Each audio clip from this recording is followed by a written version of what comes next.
British civil servant. This video is purely for entertainment and does not infringe on copyrights or laws. The rights to the novel and image belong to the original author. We do not claim ownership. Don't like waiting and want to listen to this fanfic in full now? Subscribe to our Patreon, where you'll find the best fanfics.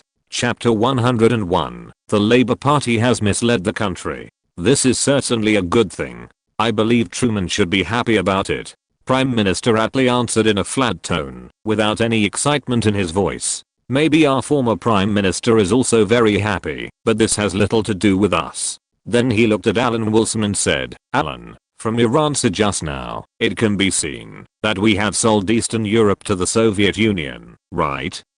Alan Wilson quickly organized his words and said, the so-called betrayal is nothing more than an exchange of interests. It can be said to be another way of saying diplomacy. In fact, the word betrayal does not make much sense. In essence, the British Empire is a global colonial empire. European affairs are of course very important, but the reality reminds us that Eastern Europe is already under the control of the Soviets. It is natural for us to recognize this control, which is not entirely a betrayal. There is no doubt that Europe has now attracted the attention of the Soviet Union and the United States. We must acknowledge this reality. From the perspective of global interests, the most important thing for the British Empire at present is to stabilize its position and preserve the interests of other parties, because in Europe at least we have the United States and France on the same front. From a global perspective, the problem is much more complicated, and the roles of enemies and friends may switch. In the foreseeable future, the Soviet Union may cause trouble in Eastern Europe.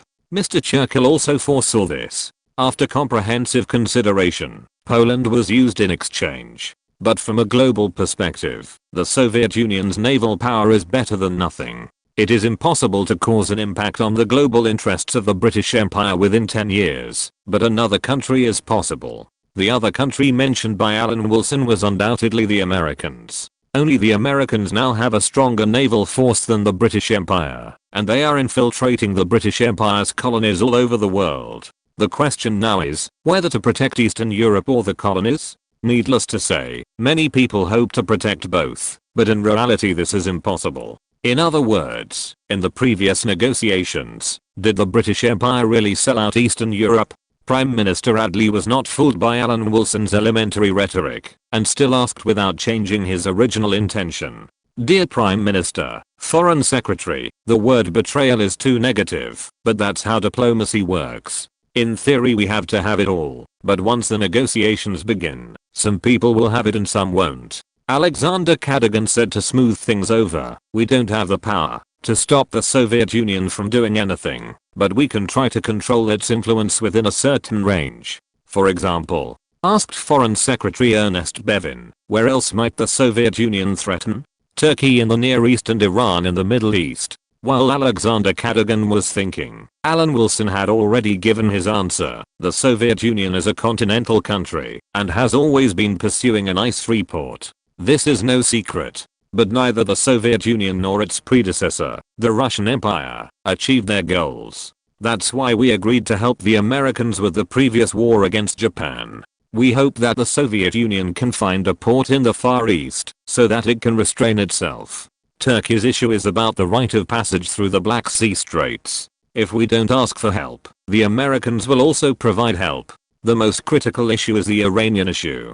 In fact, maintaining the status quo is the best we can do. If Iran arouses the Soviet Union's greed, we cannot stop it. Therefore, in the private transaction between Britain and the Soviet Union, we must obtain guarantees of Iran's security from the Soviet Union. During the war, Turkey pursued a neutral policy and maneuvered between the three major forces of the United States, Britain, the Soviet Union, and Germany and Italy, trying to safeguard its own interests while not offending any major power. However, it eventually had conflicts with the Allies over the war against Germany and the issue of the Black Sea Straits, especially the increasingly tense relationship with the Soviet Union. The deterioration of Soviet-Turkish relations in the late war became an important fuse for the outbreak of the Cold War. Britain had tried to win over Turkey during World War II as part of the British Empire's Balkan Plan. It hoped that Turkey would join the war and avoid retaliation from the Soviet Union after the war. The initiator of this plan was Churchill, who had just stepped down. But Churchill was eventually fooled by the Turks.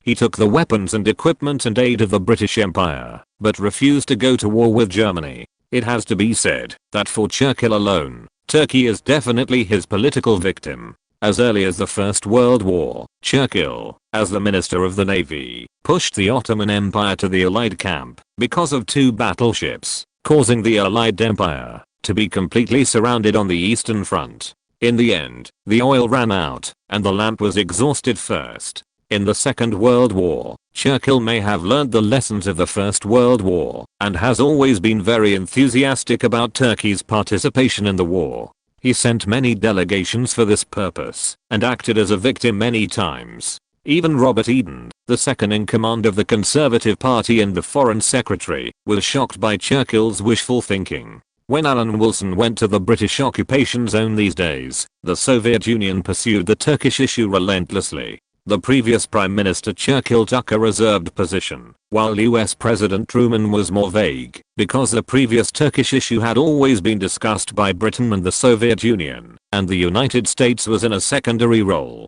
Truman did not help Britain either, and vented the intrigue between Britain and the United States during World War II. The Austrian problem must be solved immediately, and it can be used to exchange with the Soviet Union on the issue of the Dardanelles. Foreign Secretary Ernest Bevin listened to Alan Wilson's report for a long time, and finally spoke. As for the Iranian issue, we must do everything we can to firmly preserve the interests of the British Empire. What do you think, Clement? Written guarantees are not enough. The Soviet Union must publicly announce that it will not change the status quo in Iran, and announce to the world that it will not take any means to overthrow the Iranian regime. Prime Minister Adli stood up and walked back and forth twice, emphasizing the Soviet Union's garrison in northern Iran must be reduced, and Britain and the Soviet Union must conduct bilateral negotiations on the size of the garrison.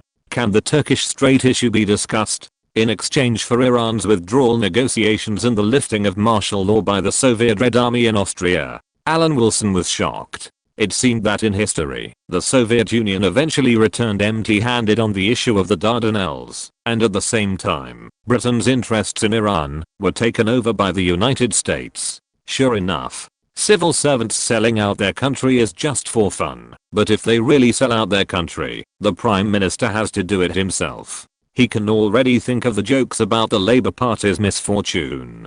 This is definitely not a mixed-up decision. It is the Prime Minister's own decision. Alan Wilson said to himself. Chapter 102 3 questions. The oil in the Middle East is extremely important to the British Empire, and it is reasonable for Prime Minister Attlee to pay attention to it. If the Soviet Union can guarantee the security of Iran, it will certainly be beneficial to the current British Empire. If the Soviet Union comes down, Britain will have no reason to ask the United States for help, and finally give up its interests in the Middle East step by step. Alan Wilson can fully understand this. As for the issue of Turkey, considering the feud between the Soviet Union and Turkey, the relationship between the two countries is destined not to be too good, and the Soviet Union style can also prove this from the side. Even if it gets a military base in Turkey, it is impossible to make Turkey lead the Soviet Union. In the final analysis, one base is not enough. Many people actually exaggerate the role of a single military base. In the case of the existence of a US military base in Turkey, the Egyptian Sultan of later generations also made the United States extremely annoyed, which shows that the influence of a single military base is limited. As for Japan and Germany, that is another problem. Japan is tightly controlled by the United States. In the final analysis, there are many US military bases on Honshu Island with Tokyo as the core. It is not a problem of Okinawa at all. If the United States only has a military base in Okinawa, the Japanese dog chain would have been stretched out long ago. This can be proved by the example of Germany. The Federal Republic of Germany was formed by the merger of the occupation zones of Britain, the United States and France. Many NATO countries have troops stationed in Germany. In this case, Germany cannot be truly independent. The Plaza Accord is actually aimed at two countries, one of which is Japan and the other is Germany. Normally, Germany should be like Japan and never recover from it. But the collapse of the Soviet Union saved Germany. The collapse of the Soviet Union gave up the Eastern European market and gave Germany the opportunity to regain its autonomy. The Soviet troops withdrew from the Democratic Republic of Germany, and there were no foreign troops stationed in the entire territory of the Democratic Republic of Germany. Germany seized the opportunity to move its capital to Berlin regardless of the poor economic conditions of the Democratic Republic of Germany. From then on, the center of the German state was far away from the clamp of foreign troops stationed in the West. From that time on, Germany and Japan were completely different. Germany became the core of the European Union, while Japan was still a plaything in the hands of the United States. If you look at the distribution map of Germany's foreign troops, you can find that there were no foreign military bases in the original Democratic Republic of Germany. When the Soviet Union had problems, Britain and France actually discovered the possibility of Germany regaining its autonomy. They almost came to the Soviet Union with money to ask for help. It didn't matter if the economy had problems. Britain and France were willing to use money to help the Soviet Union tide over the difficulties, but they didn't stop Gottmap, who wanted to commit suicide. Britain and France wanted to save the Soviet Union decades later, just like they were on guard against the United States after the end of World War II. The Soviet Union is certainly an enemy, and the United States is definitely not a good friend. Once the enemy disappears, the so-called close allies will only ride on their heads and feed shit. After the collapse of the Soviet Union, the status of Britain and France in the eyes of the United States declined rather than rose. Britain was soon attacked by the United States financially, and France was listed as the second competitor after the Soviet Union. Seeing that they were about to do something to France, the French had a hard time in the years at the turn of the century. What is happening now is that Prime Minister Attlee and Foreign Secretary Ernest Bevin believe that former Prime Minister Churchill and former Foreign Secretary Robert Eden have not fulfilled their duties. On the contrary, they sold out Eastern Europe and have not received any rewards. They kept discussing in the room how to get Austria back and how to put pressure on the Soviet Union. The two believed that the United States would not be satisfied with what the Soviet Union did. However, this is not necessarily the case. Alan Wilson had already seen in Potsdam that Truman's level was actually average. The reason why he seemed to have more initiative than Churchill was entirely because of the national strength of the United States. If Truman were the current British Prime Minister, he might be directly manipulated by Stalin. He would be worse than Churchill, who could still say that he had the will to kill the enemy, but was powerless to turn the tide. As the direct executor of the secret operation, Alan Wilson was fortunate to learn about the expectations of the new Prime Minister and the new Foreign Secretary for the Potsdam Conference, which was to find a way to unite with the United States to get Austria back and ensure that Iran was free from the security threat of the Soviet Union. If necessary, concessions could be made on the right of passage through the Dardanelles. In the final analysis, Prime Minister Attlee, who had just accused the Conservatives of selling out Eastern Europe, still needed secret operations to guarantee the interests of the British Empire, but with a different focus. Alan Wilson certainly had to go through fire and water for the interests of the British Empire. He also thought that Iran was more important than Turkey. As for the Austrian issue, if Austria was not restored to its original state, the Potsdam Conference would probably not end. It was normal for the two prime ministers to look at the problem differently. Even a person could have a split personality.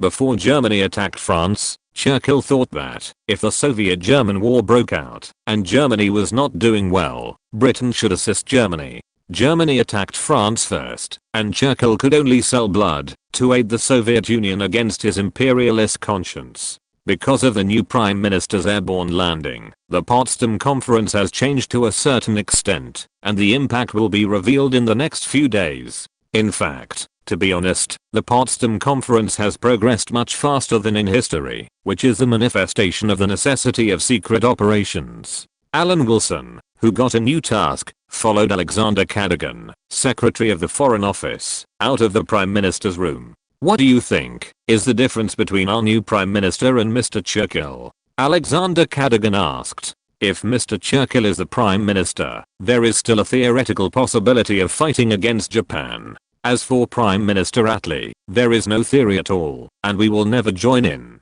Alan Wilson was silent for a while and replied, "The new Prime Minister obviously pays more attention to his own problems than Mr. Churchill. I don't know if there will be twists and turns in British India in the future. This is also what Sir Edward is worried about." Alexander Cadogan sighed and said, "Mr. Churchill may be more in line with our expectations on the issue of British India. It's just a possibility." Alan Wilson thought to himself that he could only continue to prepare for the meeting with Furtsever. To be honest, he didn't want to continue to sell out his interests. He had manipulated the refugee issue before to enhance the Soviet Union's unfavorable geographical disadvantage. Yugoslavia was likely to be directed to the Soviet Union because of a large number of foreign opposition parties. He thought that this was enough. If the Soviet Union gained control of the Black Sea, would it become more difficult to deal with? He could only pray that the Soviet Union's war against Japan would go smoothly, get a good port from Japan, and shift its attention away from Europe. In the final analysis, he didn't expect that the refugee issue would be so big in the end, and the Soviet Union would catch it. Austria, Turkey, and Iran are the main targets of Alan Wilson's secret operation this time. Unlike before, he is not going to let Furtsever take advantage of it, nor will Malmedy. Chapter 103 Iran Issue. Finding a way to get the Soviet Union to restore Austria to its original state can certainly be understood as asking the Soviet Union to make concessions in the current environment. On the Iranian issue, Britain's proposition is to maintain the status quo, and as for the Turkish issue, it is used to sell out. One win, one draw and one loss are the goals that Britain needs to achieve now. As before, formal negotiations and secret operations were carried out at the same time. This time, Alan Wilson and Furtsever changed places and went to the western occupation zone of Greater Berlin. Walking in the city controlled by the three countries, in the eyes of passers-by, the two were like a couple strolling. But in fact, Alan Wilson, who represented Britain, and Furtsever, who represented the Soviet Union, had just put aside their hostility and had no other ideas. Alan Wilson felt that there must be Soviet agents watching the two of them. As for why there were no British agents? Good question. Because Alan Wilson is British and cannot say bad things about his own country. Finding a restaurant that had just opened not long ago but had almost no local customers, Alan Wilson invited Furtsever to have lunch with him with a petty bourgeois complacency. "Miss Furtsever, do you think I will do anything to the members of the Soviet delegation?" Seeing Furtsever's hesitation, Alan Wilson said, "Every move you and I make is watched by someone, although I don't have the professional skills to know where they are." "Then why did you bring me to the western occupied area?" Furtsever muttered with dissatisfaction. She would definitely ask questions when she returned. Alan Wilson knew this very well. The Soviet Union's censorship was very strict. The reason why the West was suspicious of countries with the Soviet system was essentially that it was a new society and people were thinking about completely different issues. As for the rhetoric, that they thought their own system was better than the other party and wanted to make the other party better, forget it. It was an obvious lie. If the Soviet Union was really bad, the West would not deliberately make trouble for the Soviet Union. When did the United States make trouble for Africa? They all praised the other party's original ecology. As a wealthy British civil servant, Alan Wilson did not mind personal gains and losses. In order to achieve the country's goals, it didn't matter if he paid some out of his own pocket. I believe that the Soviet comrades are very happy that our new Prime Minister and Foreign Minister have come to Potsdam these days. Alan Wilson, holding a knife and fork, asked with good etiquette. This set of etiquette is not because Alan Wilson was born noble, but he learned it when he arrived in British India. The civil servants of British India seemed to have found the feeling of being aristocrats of the British Empire in front of the Indians, and the red tape was even more serious than that of the local aristocrats. As for the Soviet comrades, this was not a slip of the tongue by Alan Wilson, but the use of this word to name the inner thoughts of the Soviets. When they were in opposition, the Labour Party might not care about being called a pro-Soviet force. But as a ruling party, the angle of considering the problem has changed. I hope the Soviet side will not make a wrong judgment on this. Whether it is Mr. Churchill or Prime Minister Attlee, they are all serving the British Empire. Alan Wilson finished his opening remarks in a few words. After pouring a glass of wine for Furtsever, Alan Wilson took the initiative to clink glasses with Big Mehdi and said, "Congratulations to the Soviet Red Army for its smooth progress in the Far East. Let's toast to the early end of the war. Maybe after the war is over, we won't have this opportunity to celebrate." During the war, several countries could tolerate each other's filthiness because there were other threats. Once the war was over, a new round of confrontation would come immediately. It was just a matter of when it would officially begin. Before the Iron Curtain speech, the United States and the Soviet Union had already disliked each other, but they had not put it on the table. From a personal point of view, Alan Wilson hoped that the Soviet Union would occupy Hokkaido smoothly, so that the United States and the Soviet Union would have one more wrestling point and relieve the pressure on Europe. This might be the rare celebration between Alan Wilson and Furtsever as allies. After clinking glasses, Alan Wilson raised 3 questions for the new Prime Minister. The Soviet Union must lift the occupation of Austria. The British, American, and French troops will enter Austria before the end of the year, and the United Kingdom and the Soviet Union must immediately reduce their troops in Iran. The third point is the issue of the Dardanelles. The issue that Britain is most concerned about is Iran. During World War II, the Soviet Union and Britain entered northern and southern Iran respectively according to the agreement, which is the traditional sphere of influence of both sides. During World War II, the Soviet Union had already conducted oil exploration in northeastern Iran. These oil fields are connected to Soviet Azerbaijan in northwest Iran, and to Soviet Turkmenistan in northeast Iran, but to obtain mining rights, an agreement must be reached with Iranian officials. According to the previous agreement, our 2 countries must withdraw from Iran before the end of the year. Now we should consider the withdrawal of troops. Alan Wilson took the initiative to state the British conditions. What if we don't want to? After taking a sip of wine, Furtsever's fair face flushed a little, but the alcohol did not make her brain confused. This will make Prime Minister Ad lead out the Soviet Union's intentions. Alan Wilson said meaningfully, "I don't need to ask for instructions. I can guess what will happen next. The British Empire, together with the Pahlavi dynasty, will invite US troops to enter Iran to jointly put pressure on the Soviet Union. There may be 3 final results. The first is that the 3 countries, including the United States, withdraw at the same time, and Iran becomes a neutral country. The second is that the 3 countries have a conflict in Iran. The third is that they confront each other for a period of time to consume everyone's energy, and finally withdraw at the same time. No matter which of the above 3 results occurs, the ultimate beneficiary is the United States. It seems that you are very willing to give your interests to the Americans." Furtsever giggled. "When did Britain become so generous? Blood is thicker than water. Rationally, of course we don't want to give the United States a bargain, but if we have to choose between the United States and the Soviet Union, we will choose the United States with our eyes closed." Alan Wilson said angrily with a cold face, "If the status quo is maintained, there are still interests of Britain and the Soviet Union.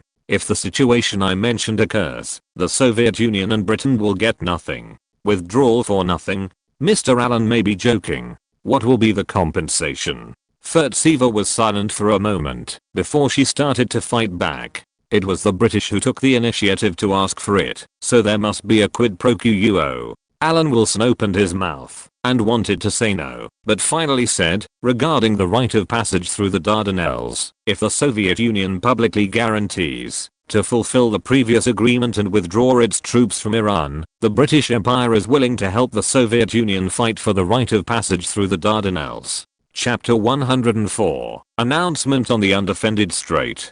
Just fighting for it? At most, it's unimpeded passage? Furtsever replied dissatisfiedly. Turkey said it was neutral, but for most of the war, it was leaning towards Germany, which you British people also know. Is it too much to impose some punishment on Turkey? It is very excessive. Alan Wilson retorted without thinking. Today's friend may be tomorrow's enemy. I believe you have discussed how the imperialists will treat you in the Soviet Union. I can tell you without hesitation that the worst plan made by the Soviet Union is very reasonable. The reason why both sides are safe now is that Japan has not surrendered, but it will be soon. Just relying on Turkey, they can also be the opponent of the Soviet Union. Furtsever smiled coldly, with a disdainful look. At least there are 800,000 troops, and it should not be a problem to hold off the Soviet Union for 3 months. With Turkey's population, it is not a problem to mobilize 2 million troops. Alan Wilson was not scared by Furtsever's blackmail. When he came, he had already made up his mind not to let the Soviet Union achieve its goal easily. Britain is ultimately a member of the free world. The problem with the United States is nothing more than whether to treat each other as equals or to be dogs. But facing the Soviet Union, this problem does not exist. If you choose 100 times, 99 times you will be hostile. Alan Wilson happens to be that 1%. He is willing to stir up a situation that is more favorable to the Soviet Union as much as possible. Because he already knows the result of Britain retreating to the British Isles and losing everything after decades. He wants to try a different method to see if he can maintain the dignity of the British Empire. But this does not mean that the British Empire should be packaged and given to the Soviet Union. He has no faith, which is completely different from the Cambridge Five. The Soviet Union should build a military base in Turkey. The Dardanelles is too important to the Soviet Union. Furtsever saw Alan Wilson's attitude change and said second best. Impossible. Alan Wilson refused flatly. If the Soviet Union insists on having its own way, you will be the ones who will regret it in the end. You will understand in the future that it is best to settle things while Britain, the United States and the Soviet Union are still fighting for a common goal. Once the war is over, there will be no more warmth between the two sides. What Britain can do is to work with the Soviet Union to deprive Turkey of the right to build defenses in the Black Sea Straits. If the Americans join in, the Soviet Union will not gain any benefits. I thought you were an American? Furtsever said sarcastically. You keep calling me America. How friendly. I have basic loyalty to the British Empire. I mention the United States because this is the reality, not only in Turkey, but also in Iran. The United States is infiltrating there. The United States is the only country that was not affected by the World War. What can I do? Alan Wilson said with an unchanging expression. The British Empire needs time to recover, but doesn't the Soviet Union? More than 5 million Germans were annihilated on the Eastern Front. Germany was the first to declare war, and most of the war was fought on Soviet territory. Your losses are greater than Germany's. I believe the Soviet Union will not deny this, right? I believe it is not too much to compare France and the Soviet Union, which were the main battlefields during World War I. France lost 1/10 of its population. How much was 1/10 of the Soviet Union? Alan Wilson had already given Furtsever face. He knew that the Soviet Union had nearly 30 million casualties, which was almost a disaster for a country with a population of less than 200 million. It was just that the Soviet Union blocked the news tightly and never disclosed the losses in World War II to prevent NATO from taking advantage of the situation. It was not until the 1960s that it admitted that 27 million people were killed. Whether it was formal negotiations or secret operations, the Turkish and Iranian issues were the focus issues. On the contrary, the first issue that made the Soviet Union give in was the Austrian issue. After all, this was something that had been determined at the Yalta Conference, and Britain and the United States would never give in on the Austrian issue. This British man's assessment of our country is quite accurate. In the room where Stalin lived in Sicilianhof Palace, Stalin himself asked Molotov, "Comrade Molotov, what do you think of the new British government? You have been in contact with them in recent days. It's not easy to deal with. Attlee is more persistent than Churchill in some aspects, especially on the Austrian issue." Molotov recalled his experiences in the past few days and finally answered with a wry smile. "It seems that the Austrian issue should be conceded. We think we can accept the undefended Dardanelles, the passage through the Black Sea." Stalin thought while considering. As for Iran, which the British attach the most importance to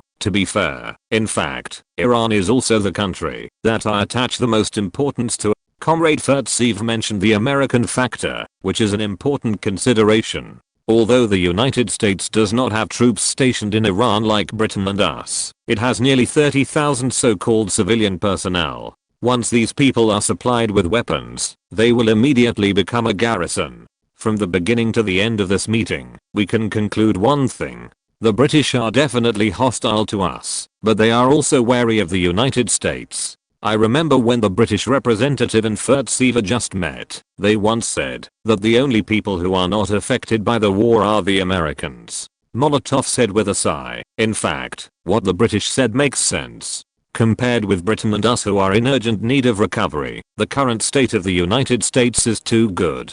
Comrade Furtsever, see if you can get more concessions. We are willing to let the British, American, and French troops enter Austria as scheduled. Stalin nodded and instructed Furtsever, every little benefit you get today will be a huge boost to the development of the Soviet Union. General Secretary, I will definitely try my best, but I can feel that Britain's attitude is getting tougher. Furtsever solemnly promised, and her towering chest shook.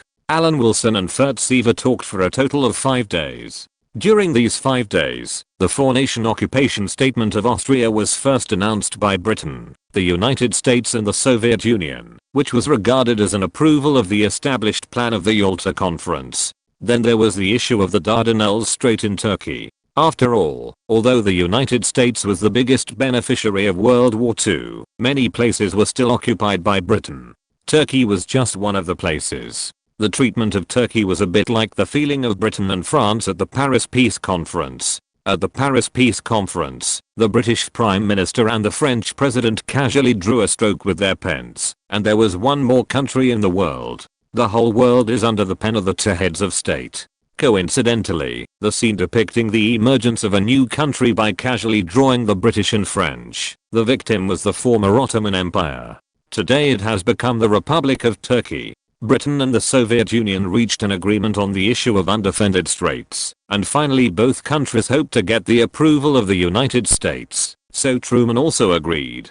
Before the nuclear bomb exploded, Truman was quite reasonable. Alan Wilson complained in his heart when he heard the news. There was one last problem. He still had to work hard on the Iran issue. Chapter 105 The Final Blackmail. After constant negotiations and constant feedback, the British delegation has now made it clear that the Soviet Union, like Britain, pays more attention to the Iranian issue. Britain cannot give in on this issue and must suppress the Soviet Union's intention to intervene in the Middle East. The Soviet Union is an old rival of Britain. Even the predecessor of the Soviet Union, the Russian Empire, has always been the object of the British Empire's vigilance, but it was only in modern times that the Germans stole the limelight. Having said that, the Germans at least helped the Soviet Union and the United States to resist part of the British Empire's firepower in the two world wars. In the end, these two up-and-coming countries are now not talking about martial ethics in front of the old comrade of the British Empire. The consequences of giving in Iran are extremely serious. If there is a country in the world that can stand there and affect the situation of the entire Eurasian continent, there is no doubt that this country is no second choice except the Soviet Union. Although the United States is also a country with vast land and abundant resources, it is located in America. Even if it stretches its hands as far as possible, it will not be able to penetrate the Silk of Lu. If Britain is lucky and thinks that the Soviet Union will solve the problem with the tacit understanding between countries and is careless, once the Soviet Union regrets, the consequences will be very serious. The entire Eurasian continent will be cut into two by the Soviet Union in the Persian Gulf. At that time, no country in the world can compete with the Soviet Union. The United States cannot do that either. As long as the Soviet Union reaches 70% of the strength of the United States, it can rely on the radiation of its vast territory to the Eurasian continent and fight back and forth with the United States. This is the geopolitical advantage brought by the Soviet Union's vast territory, which is not possessed by the United States, which is native to America. Of course, the Soviet Union's vast territory will be attacked from all sides once its national strength cannot keep up, which is also a disadvantage. But Alan Wilson can't see this disadvantage at all. He can only see the advantage at the moment, that is, the Soviet Union is strong and has begun to play an overwhelming geopolitical advantage in Eurasia. Whether it is the new Prime Minister Attlee or Churchill, the former Prime Minister and current advisor, they are consistent on the issue of Iran. We must find a way to get the Soviet Union to leave, and it must be announced in the form of a communiqué. Even if all three countries withdraw their troops, it will be beneficial to the British Empire, because Iran is like other countries in the Middle East. Domestic oil companies are still dominated by British capital, although the infiltration of American capital has become more intense. Once the foreign troops in Iran withdraw, it will still benefit Britain the most in the short term. It was rare for the two prime ministers to maintain the same attitude on one issue. In the formal negotiations, effort was talking about reason, persuading with earnest words, and then making tough threats the next day. Finally, he took out his trump card and proposed to put pressure on the United Nations to be established together with the Americans. At this Potsdam conference, the theme of the British Empire was to operate in secret. Alan Wilson had been stuck on the Iranian issue for several days. He knew that the time for the nuclear bomb to explode was getting closer and closer, and he was anxious. It was not just Alan Wilson who was anxious. Fertsieva was not relaxed either. She was no less anxious than Alan Wilson. If there is no result, there will be no discussion. When the United Nations is established in October, the Soviet Union will see how its country is besieged by countries all over the world. America has long been the backyard of the Americans. In addition, Britain and France are leading Western European countries, and the Soviet Union will definitely withdraw its troops. Alan Wilson made a harsh remark and was on the verge of a falling out.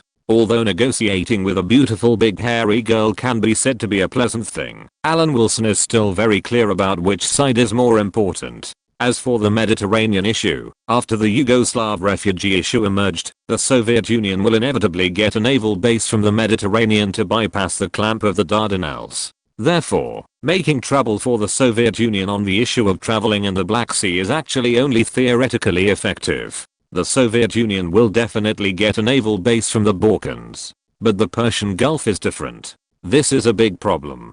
Fertsieva was shocked by Alan Wilson's change of face.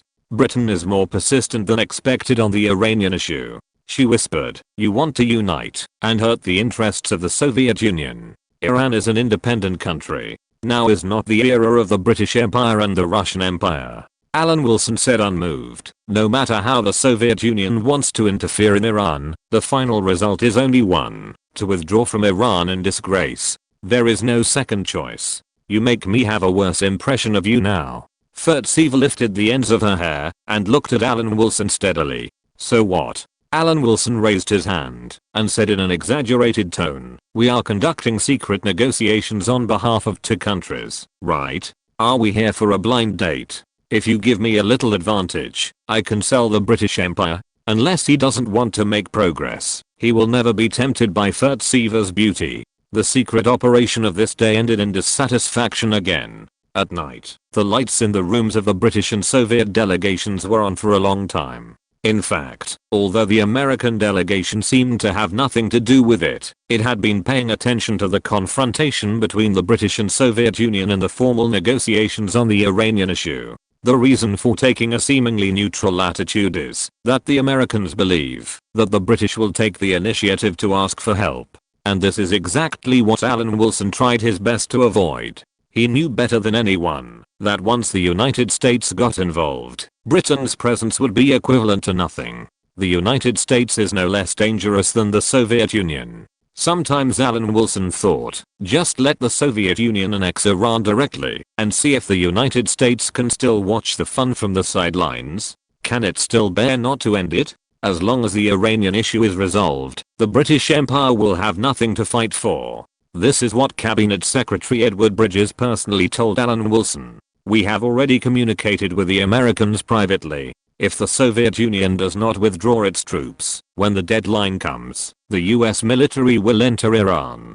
Alan Wilson informed Fertsieva with a stern face, "Don't regret it then. It was the Soviet Union's own choice."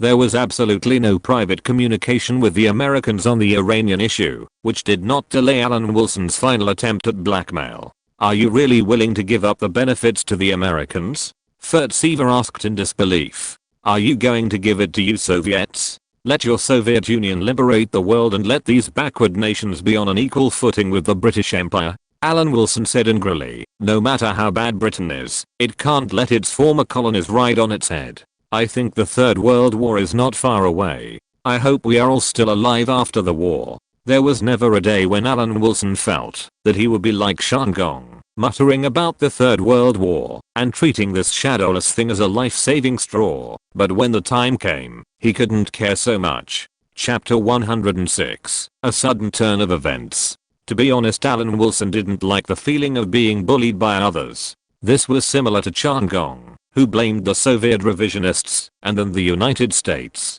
However, the British Empire was obviously confused about the Soviet Union now, and no outstanding diplomat could change this. The Third World War was actually what the Soviet Union feared. In the period just after the end of World War II, the Third World War was not a rare idea. From Germany to Japan, countless Axis soldiers who were still resisting felt that the Allied powers would turn against each other sooner or later. Once the world changes, today's enemy may be tomorrow's friend. Among the American troops on the German side, Patton, who had just been tricked by Alan Wilson, was a representative of the American troops. But both sides were afraid of each other. Britain and the United States were not traditional land powers. The army of the Soviet Union and even the predecessor of the Russian Empire was well known, not to mention that the Soviet Red Army had just flattened the Germans who swept across Europe. For the Soviet Union, ordinary citizens may not know how much loss the Soviet Union suffered in this war, but the top leaders knew clearly that the Soviet Union was in a mess except for the Red Army soldiers who had been tempered by the war. Alan Wilson thought that it would not be difficult to reach an agreement with the Soviet Union under this kind of mutual fear. But he did not expect that the Soviet Union's attitude was still so unreasonable. In desperation, he could only learn from Chan Gong-K and use the Third World War for blackmail. A day later, Alan Wilson was prepared for no consensus and waited for Furtsever to arrive. The four looked at each other for a long time, and finally Furtsever broke the silence and said, "Your threat of war against the Soviet Union will definitely be remembered. I want to safeguard the interests of the British Empire. If the Soviet Union can communicate like a normal country with a reasonable attitude, the relationship between Britain and the Soviet Union will not be too bad, especially now that Prime Minister Attlee is in power. I hope the Soviet Union will not regard Britain's goodwill as appeasement. Although we appeased once, it was Germany that fell in the end." Alan Wilson said slowly, "Don't push an empire with past glory to a dead end. But we have an advantage on land. Furtsever has actually been recognized by Stalin, but still hopes to make a final effort to reflect her own value. Except for the army, the Soviet Union has no advantages. Now the armies of various countries have not been disbanded, and the Soviet Union cannot show this advantage." Alan Wilson was just pretending to be calm. Now there are two voices. One is to reach an agreement with Britain, and the other thinks that Britain is blackmailing. Furtsever sighed and said, "Is there a decent way?" With the agreement in sight, Alan Wilson's brain was racing, and he said, "It is not necessary to use the army to establish influence. Other methods can be used to achieve the goal. You see, the Americans have stuffed 30,000 people into Iran, but they are all in the guise of drilling workers and civilian staff. These people are also in the ranks of the withdrawal agreement, and they must evacuate together with the British and Soviet garrisons. But there is still a way." "What way?" Furtsever saw that Alan Wilson's attitude had loosened, and hurriedly asked. "The Soviet Union can build a few more consulates, and the embassy in Tehran can also be expanded." Alan Wilson said slowly, "The consulate can be regarded as an overseas territory. It is not impossible to squeeze in 2,000 or 3,000 staff members. This trick was learned from the United States and later generations. The area of the US Embassy in Iraq is about the same as that of the Vatican. It is located near the center of Baghdad, the capital of Iraq, which is the so-called international security zone. The embassy faces south and faces north. To the south is the Tigris River, the largest river in Iraq. This river provides the first barrier for the security of the embassy and also provides convenience for the entry and exit of personnel in the embassy. The ships coming and going are not easily attacked, which is much safer than land vehicles. There is an airport inside the embassy to facilitate the support of the US Air Force. The number of staff employed by the US Embassy is as high as 5,000. It is called an embassy, but in Alan Wilson's opinion, it is just a concession under the name of the embassy. In fact, even if he didn't say it, the Soviet Union would sooner or later think of this method. During the period of confrontation between the United States and the Soviet Union, The Soviet embassies in various countries maintained a huge scale. Alan Wilson couldn't sleep that day, not because he was thinking about Furtsever's face, but because he knew that he didn't have much time left. The original intention of 1 win, 1 draw and 1 loss seemed difficult to achieve. Alan Wilson, who was unwilling to negotiate with Furtsever, had nothing to say when he sat in front of her again. The two did not mention Iran all day, but chatted about family matters, recalling what they were doing when the war broke out, how they spent the past few years, and their daily work. Hearing that Furtsever was originally a textile worker, Alan Wilson chuckled, causing the latter's dissatisfaction. It seems that Mr. Allen's family is very well off and looks down on us working women.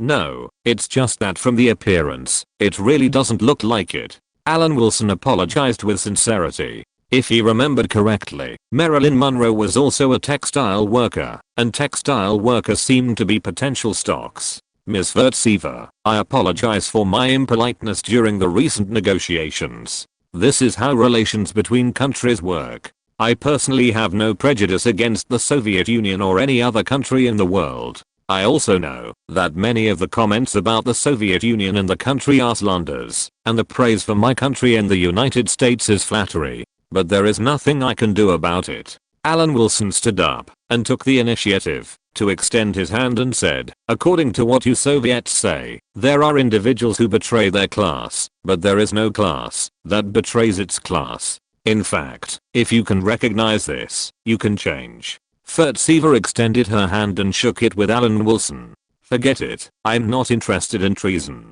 Alan Wilson laughed. Why is he a good person who doesn't want to be a superior person? What is equality all day long? He now hopes to return to British India immediately. But when Alan Wilson returned to Cecilienhof Palace, he was stunned by the scene in front of him. The diplomats of the United Kingdom, the United States and the Soviet Union were celebrating with champagne, without any tension as before. What happened? Alan Wilson found F4 in the crowd and asked. We have reached an agreement with the Soviets. A joint statement will be published in the newspaper tomorrow to guarantee Iran's neutrality. A4 said with a smile. You don't know how many days I couldn't sleep. It was really a difficult negotiation.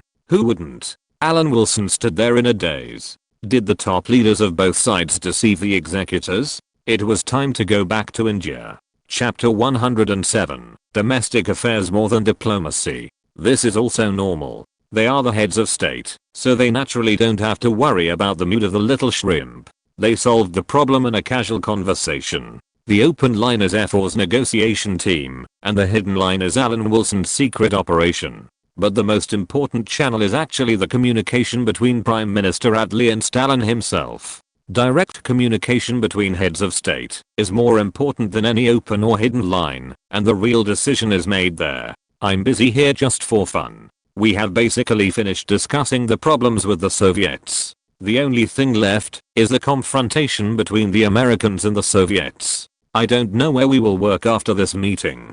F4 was in a good mood and had already imagined his future career. Me. I want to go back to India now. Alan Wilson thought seriously and gave a very serious answer. He had had enough of the environment in Europe, which was far less comfortable than the life in British India. It can't be blamed on Alan Wilson for not being aware. He is such a low-end person, and there are no high-end ideas in his mind. He is ready to return to British India at any time and make a fortune in the last 2 years. Once the Potsdam Conference was over, Alan Wilson was ready to return to work in British India. In fact, even now, he was tired of this so-called important international conference. Just now, advisor Churchill toasted Marshall's Yukov with a glass of wine, and it seemed very harmonious. F4 didn't think so much, and was still in the atmosphere of smooth negotiations. Oh. Alan Wilson thought of Churchill's consistent position on the Soviet Union, and twitched his mouth and said, our advisor is trying to sow discord between Marshall's Zhukov and Stalin himself. Zhukov is the current Soviet military commander in Germany. During the Potsdam Conference, he also came here several times to meet Stalin. This is not surprising. Churchill, an anti-Soviet veteran, seized the opportunity to lay mines. It can only be said that the British Empire still has a unique talent in this aspect of mixing. By the way, Marshal Zhukov seems to have proposed to invite Eisenhower to visit the Soviet Union. Ford said another thing, indicating that there were actually a lot of things happening in Potsdam today. Inviting Eisenhower to visit the Soviet Union was a decision made by Stalin himself, after discussing with Zhukov. Although Truman did not love to talk nonsense like Churchill, it was entirely because of Churchill's own personality and love to talk nonsense. It does not mean that Truman had no hostility towards the Soviet Union. Stalin felt the need to strengthen the relationship between the Soviet Union and the United States. He discussed with Zhukov about inviting Eisenhower to visit the Soviet Union. Zhukov suggested that he invite him to participate in the sports festival, which was more appropriate during this sensitive period. In Stalin's view, Zhukov's personal invitation was not a political activity, but a visit as a military activist, which avoided the embarrassing situation caused by conflicts between countries. At the same time, through the international influence of the two commanders-in-chief of the great powers, it also expressed a signal of friendship and willingness to improve relations between the two countries, which can be said to kill two birds with one stone. Eisenhower has accepted Marshal Zhukov's invitation and is expected to visit the Soviet Union for exchanges in August. In the secret operation, Alan Wilson was blackmailing and reasoning, and talking to a Soviet woman was like talking about family matters in the vegetable market. The top leaders of various countries were happy here and created a good atmosphere. Alan Wilson secretly cursed hypocrisy. However, this can only prove that countries still need time to guide domestic public opinion and delay the upcoming full-scale confrontation. But then again, what event officially started the Cold War? Churchill's Iron Curtain speech, the establishment of NATO, or MacArthur stirring up trouble in the United States? This is really a question that is not easy to determine. Anyway, according to history, the participating countries in the past 2 years have not had the energy to cause trouble to each other. They have adjusted their domestic production and policies and felt that they were ready. Only then will they go into battle barehanded. Alan, I'm back from Berlin. Alexander Cadogan asked in an ignorant tone when he saw Alan Wilson coming back. How did the Berlin matter go? Permanent Undersecretary, it's okay. Alan Wilson nodded with a smile, indicating that everything went well. It seems that he really went out to do something else and missed the Potsdam conference. Alexander Cadogan nodded his approval of Alan Wilson's making up a friend out of nothing and said, go to the Lord's room and take a look. Okay. Alan Wilson nodded politely, said goodbye to the hall and went upstairs. Edward Bridges stayed alone in the room, as if the bustle outside had nothing to do with him, but belonged to the young people. He was not surprised at the arrival of Alan Wilson. He pointed at the seat in front of him and waited for the newcomer to sit down before he spoke. Are you very surprised by everything today? Yes, a little. Alan Wilson sat down stiffly, waiting for Edward Bridges' question. Our Prime Minister believes that the goal has been achieved. The most important thing at present is to restore the mainland to normal as soon as possible. This is of course a good thing, but for some people, this matter may have two sides. Edward Bridges said slowly, if British India is independent, the civilization and legal system of the British Empire will be severely damaged. This is something no one wants to see. I have tried my best to maintain order, but it seems that the Prime Minister has made up his mind. Wow. This is really a tragedy. Alan Wilson was sweating. The contrast between the two prime ministers really tested the hearts of civil servants. The predecessor Churchill ran around in various occasions, busy laying mines and stirring up trouble. The current Prime Minister Attlee, on the other hand, focused on the country and was ready to turn a deaf ear to what was happening outside. People in British India should be prepared. Edward Bridges said meaningfully, I believe that civil servants in British India are models of diligence and loyalty in the British Empire. But we have to consider the worst case scenario. There are not so many national jobs in the mainland to support them. What would you do if it were you? I will find a way to go to other colonies. Alan Wilson paused and gave his answer so as not to cause trouble for the tense employment situation in the mainland. Very good. If most people think like you, Edward Bridges sighed, I will take a steady and moderate attitude and try to buy time. However, the Prime Minister's Liberals believe that the investment in British India is greater than the gain, and they should withdraw as soon as possible. You are the only person in Potsdam who has work experience in India. Maybe the Prime Minister will remember to ask you about the situation in India. You should know how to answer. Chapter 108 Approval of the Cabinet Secretary. Seeing that Alan Wilson remained silent, Edward Bridges asked, "Now let me ask you a few questions. Once British India becomes independent, will it prosper? British India will definitely fall into chaos. The two major religions that have been suppressed for a long time will fight each other. The 15 large princely states including Hyderabad are certain factors, but based on my understanding of Ali Khan, he will not choose to join India. But Nehru's base is too strong. If he is given time, he can solve these problems." Alan Wilson told the truth. This is what happened later. Very good. Edward Bridges nodded in approval, and then asked, "Do you think the independence of British India is a good thing for the British Empire?" Of course not. British India is the most important colony of the British Empire. Once it becomes independent, it will have an impact on the vast colonies of the British Empire. This will cause a civilization to regress. For more than 100 years, we have continuously made British India stronger, but Indian nationalists will definitely not appreciate it and think that this is what they should do. They will only pursue India's antiquity and greatness. If the development is not smooth, it must be the colonists' fault. After saying very good again, Edward Bridges said with satisfaction, "Mr. Churchill and Prime Minister Attlee have different views on the issue of British India. Prime Minister Churchill believes that it should be suppressed, but our British Empire can no longer do it.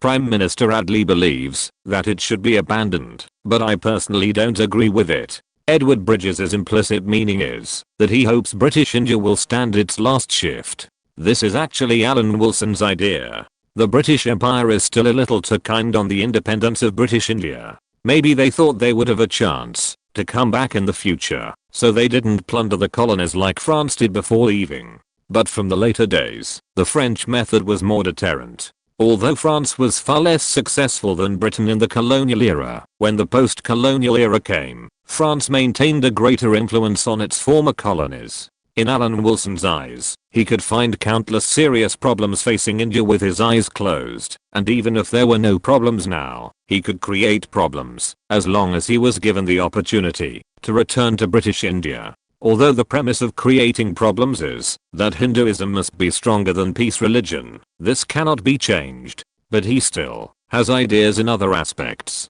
The opportunity is right in front of him. As a cabinet secretary, Edward Bridges plays a decisive role in the deployment of civil servants. Alan Wilson used greater enthusiasm than the Potsdam Conference to explain his idea of using British India to pull the British Empire out of the quagmire, including his imagined dual-track price system. The dual-track price system refers to a price management system in which the same commodity has both national unified pricing and market-regulated prices. It is formed by the simultaneous implementation of two operating mechanisms, planned regulation and market regulation. It mainly involves food prices and the prices of means of production. Countries that often use this method have good relations with the Soviet Union, but the principle is the same. This method of relying on administrative power for emergency relief can be done by Britain now, which is what Alan Wilson had envisioned before, using the food of British India to stabilize the order in the German British occupied areas, and using the industry restored in the German British occupied areas to import into British India. The British Empire is in the middle, controlling the pricing power of German industrial products and British Indian agricultural products, and getting the price difference to restore the prosperity of the British mainland.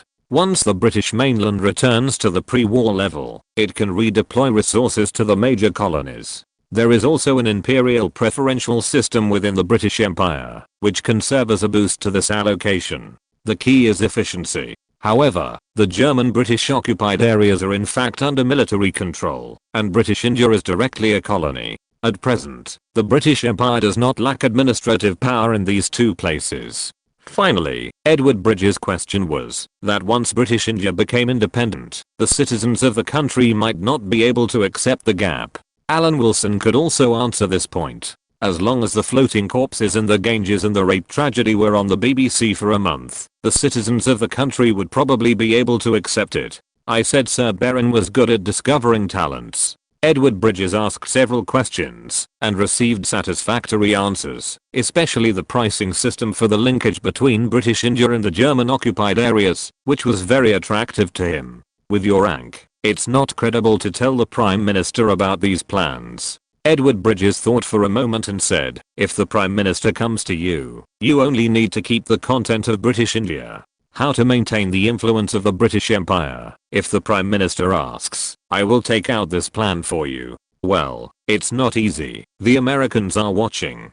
Sir Edward, in fact, the colonial empire is not just our British Empire, but also France, Belgium, the Netherlands, and Portugal. If we can get the support of these countries on the colonial issue, our room for maneuver may be much greater. Alan Wilson still maintained a humble attitude. He made suggestions, and it was up to Edward Bridges to judge whether they would be implemented. In fact, on this issue, there is a suitable candidate to be the executor. Edward Bridges smiled. It's still too early for you to be the Deputy Secretary General. If you really want to return to India, you can go back as a liaison officer of the Indian Affairs Department and be Baron's assistant at the same time. Isn't this progress? Alan Wilson's eyes widened suddenly, and he couldn't help but ask excitedly, can I go back to British India? Of course. And I can see that you can't hide your love for British India. Edward Bridges nodded in approval, but it may take 2 or 3 months to arrange.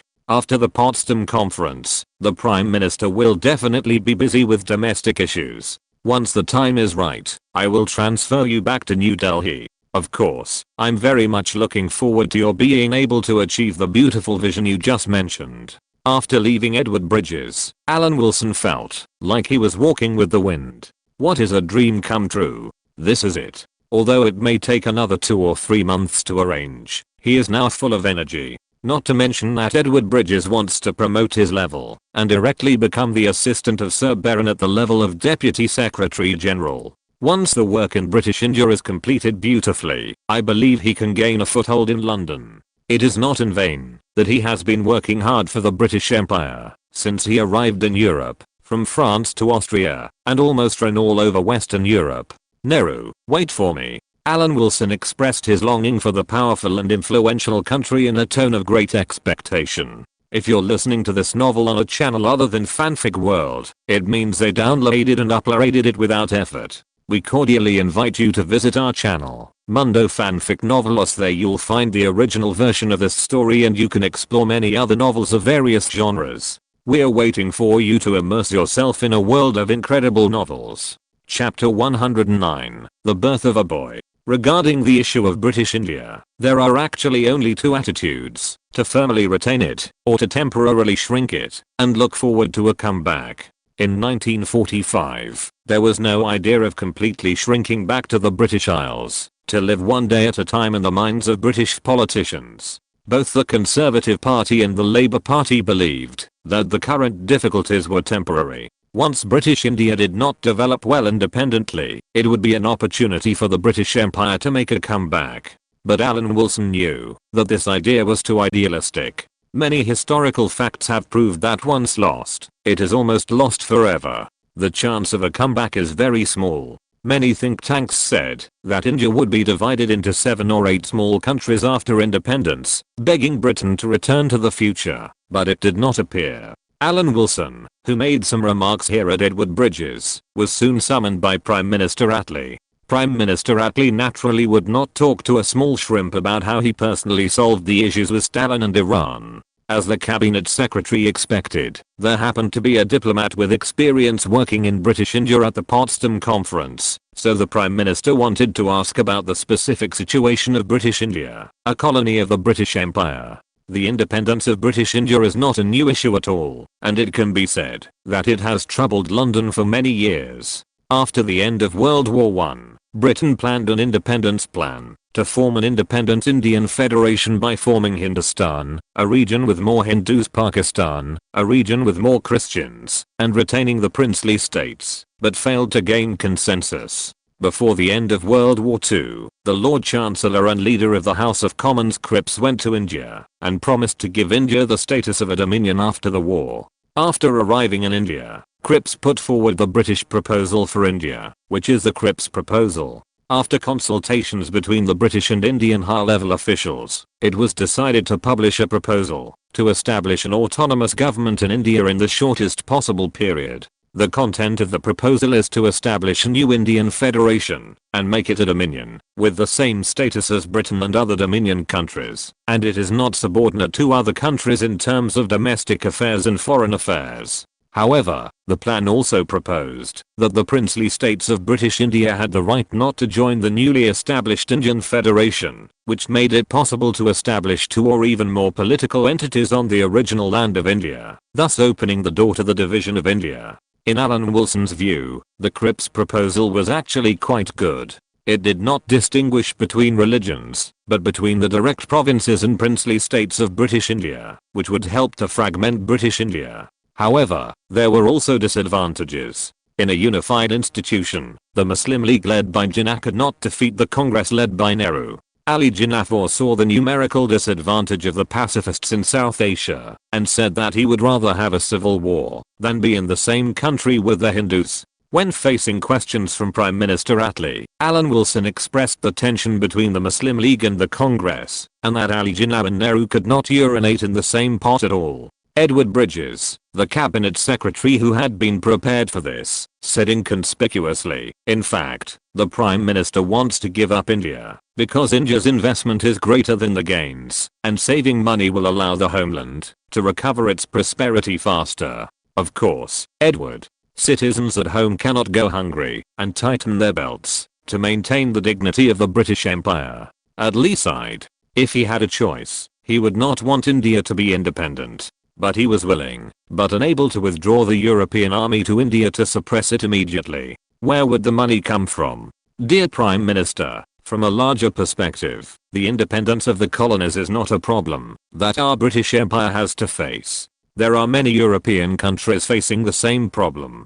Perhaps we can let the gentleman sit down and have a good talk with a selfless attitude. At this point, Edward Bridges gave Alan Wilson a look. Alan Wilson understood and said that he wanted to find some information and left the Prime Minister's room. What the cabinet secretary was going to talk about next was what he had said before.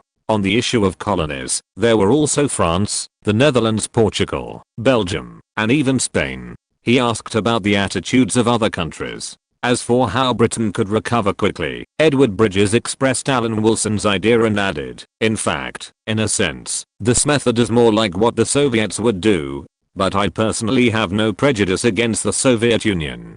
Being good at learning from other countries is a fine tradition of the British Empire." Churchill, who also appeared in Cecilene Palace as a British advisor, sneezed for no reason. "Winston, what's wrong with you?" US President Truman laughed at Churchill's funny scene. An assistant secretary of state walked quickly to Truman and handed him a telegram. The content of the telegram was very simple. The boy was born smoothly, and the cry was heard far away. 4 days ago, at 5:24 a.m. on July 16th, the United States conducted the first nuclear test in human history. About 1,000 scientists, government officials, etc. were invited to visit. The finished product of the Manhattan Project was suspended on the Iron Tower 30 meters above the ground. The plutonium charge of this nuclear bomb weighed 6.1 kilograms and the TNT equivalent was 22,000 tons. The nuclear explosion produced a temperature of tens of millions of degrees and tens of billions of atmospheres, causing the installation tower to melt into gas and forming a huge crater on the ground. The smoke and dust from the nuclear explosion was like a cloud rising into the sky, which was extremely terrifying. The sand and stones within a radius of 400 meters were melted into a yellow-green glass-like substance, and all animals within a radius of 1,600 meters died. The power of this atomic bomb was nearly 20 times greater than what scientists had originally estimated. A huge fireball rose to an altitude of 8,000 meters, brighter than 1,000 suns. "Winston, I dreamed of ruling the world yesterday." As the president, Truman certainly knew what the content of the telegram represented, and he couldn't wait to share the joy of victory with Churchill. The good news of the successful nuclear test made Truman full of joy, and he felt very proud. But the main topics of the Potsdam Conference had been discussed, and he felt a little disappointed when he thought of this. "We should let the leaders of the Soviet Union understand that the world has changed. Churchill immediately suggested to Truman that he should inform Stalin of the news. Chapter 110. The first nuclear blackmail. A man can have a gun, but not use it, but he cannot live without it. This mentality is exactly what President Truman is like now. Even Truman felt a little regretful. Why did the Potsdam Conference go so smoothly? Most of the issues were discussed, leaving him with no place to use his skills.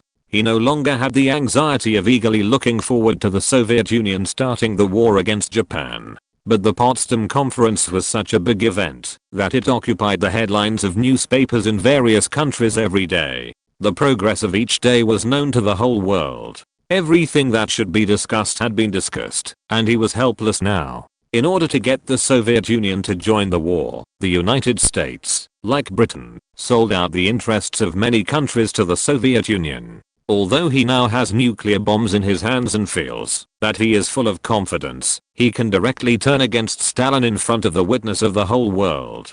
For a politician, this risk is still very high. Especially in the United States now, the United States must show a higher sense of morality than other countries in order to win the hearts of the people, take over the world hegemony from Britain and France, and complete the task of suppressing the Soviet Union. It's simple to think, but it takes time to adjust slowly to achieve all this. Domestic consensus and public support are indispensable. Truman, who became president, didn't want to appear in the world media for the first time with a ruthless face.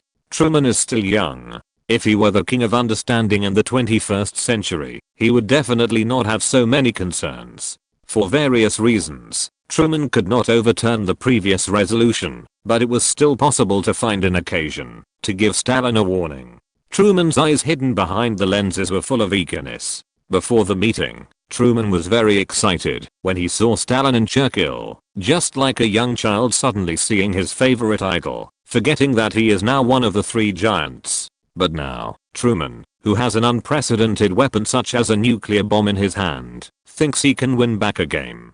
After all, Potsdam was in the Soviet-occupied zone of Germany. When the Potsdam Conference was underway, most of the supplies were provided by the Soviet Union. Stalin himself held several state banquets for Churchill and Truman. Of course, the British representative was later replaced by the new Prime Minister Attlee. As various topics have been discussed, the tension between representatives of various countries has gradually eased, and the Soviet state banquets have become more frequent, as if to celebrate the upcoming victory. In the evening, the lights of the Cecilinhof Palace were brightly lit. The three giants Stalin, Truman and Attlee, plus the British advisor Churchill were all there. The hall was even more full of lights and wine. Diplomats from the United Kingdom, the United States and the Soviet Union raised their glasses and clinked glasses with their negotiating opponents for many days to show friendship and solidarity. Alan Wilson did not avoid eating and drinking. Since the supplies were provided by the enemy country, the Soviet Union, he was not polite.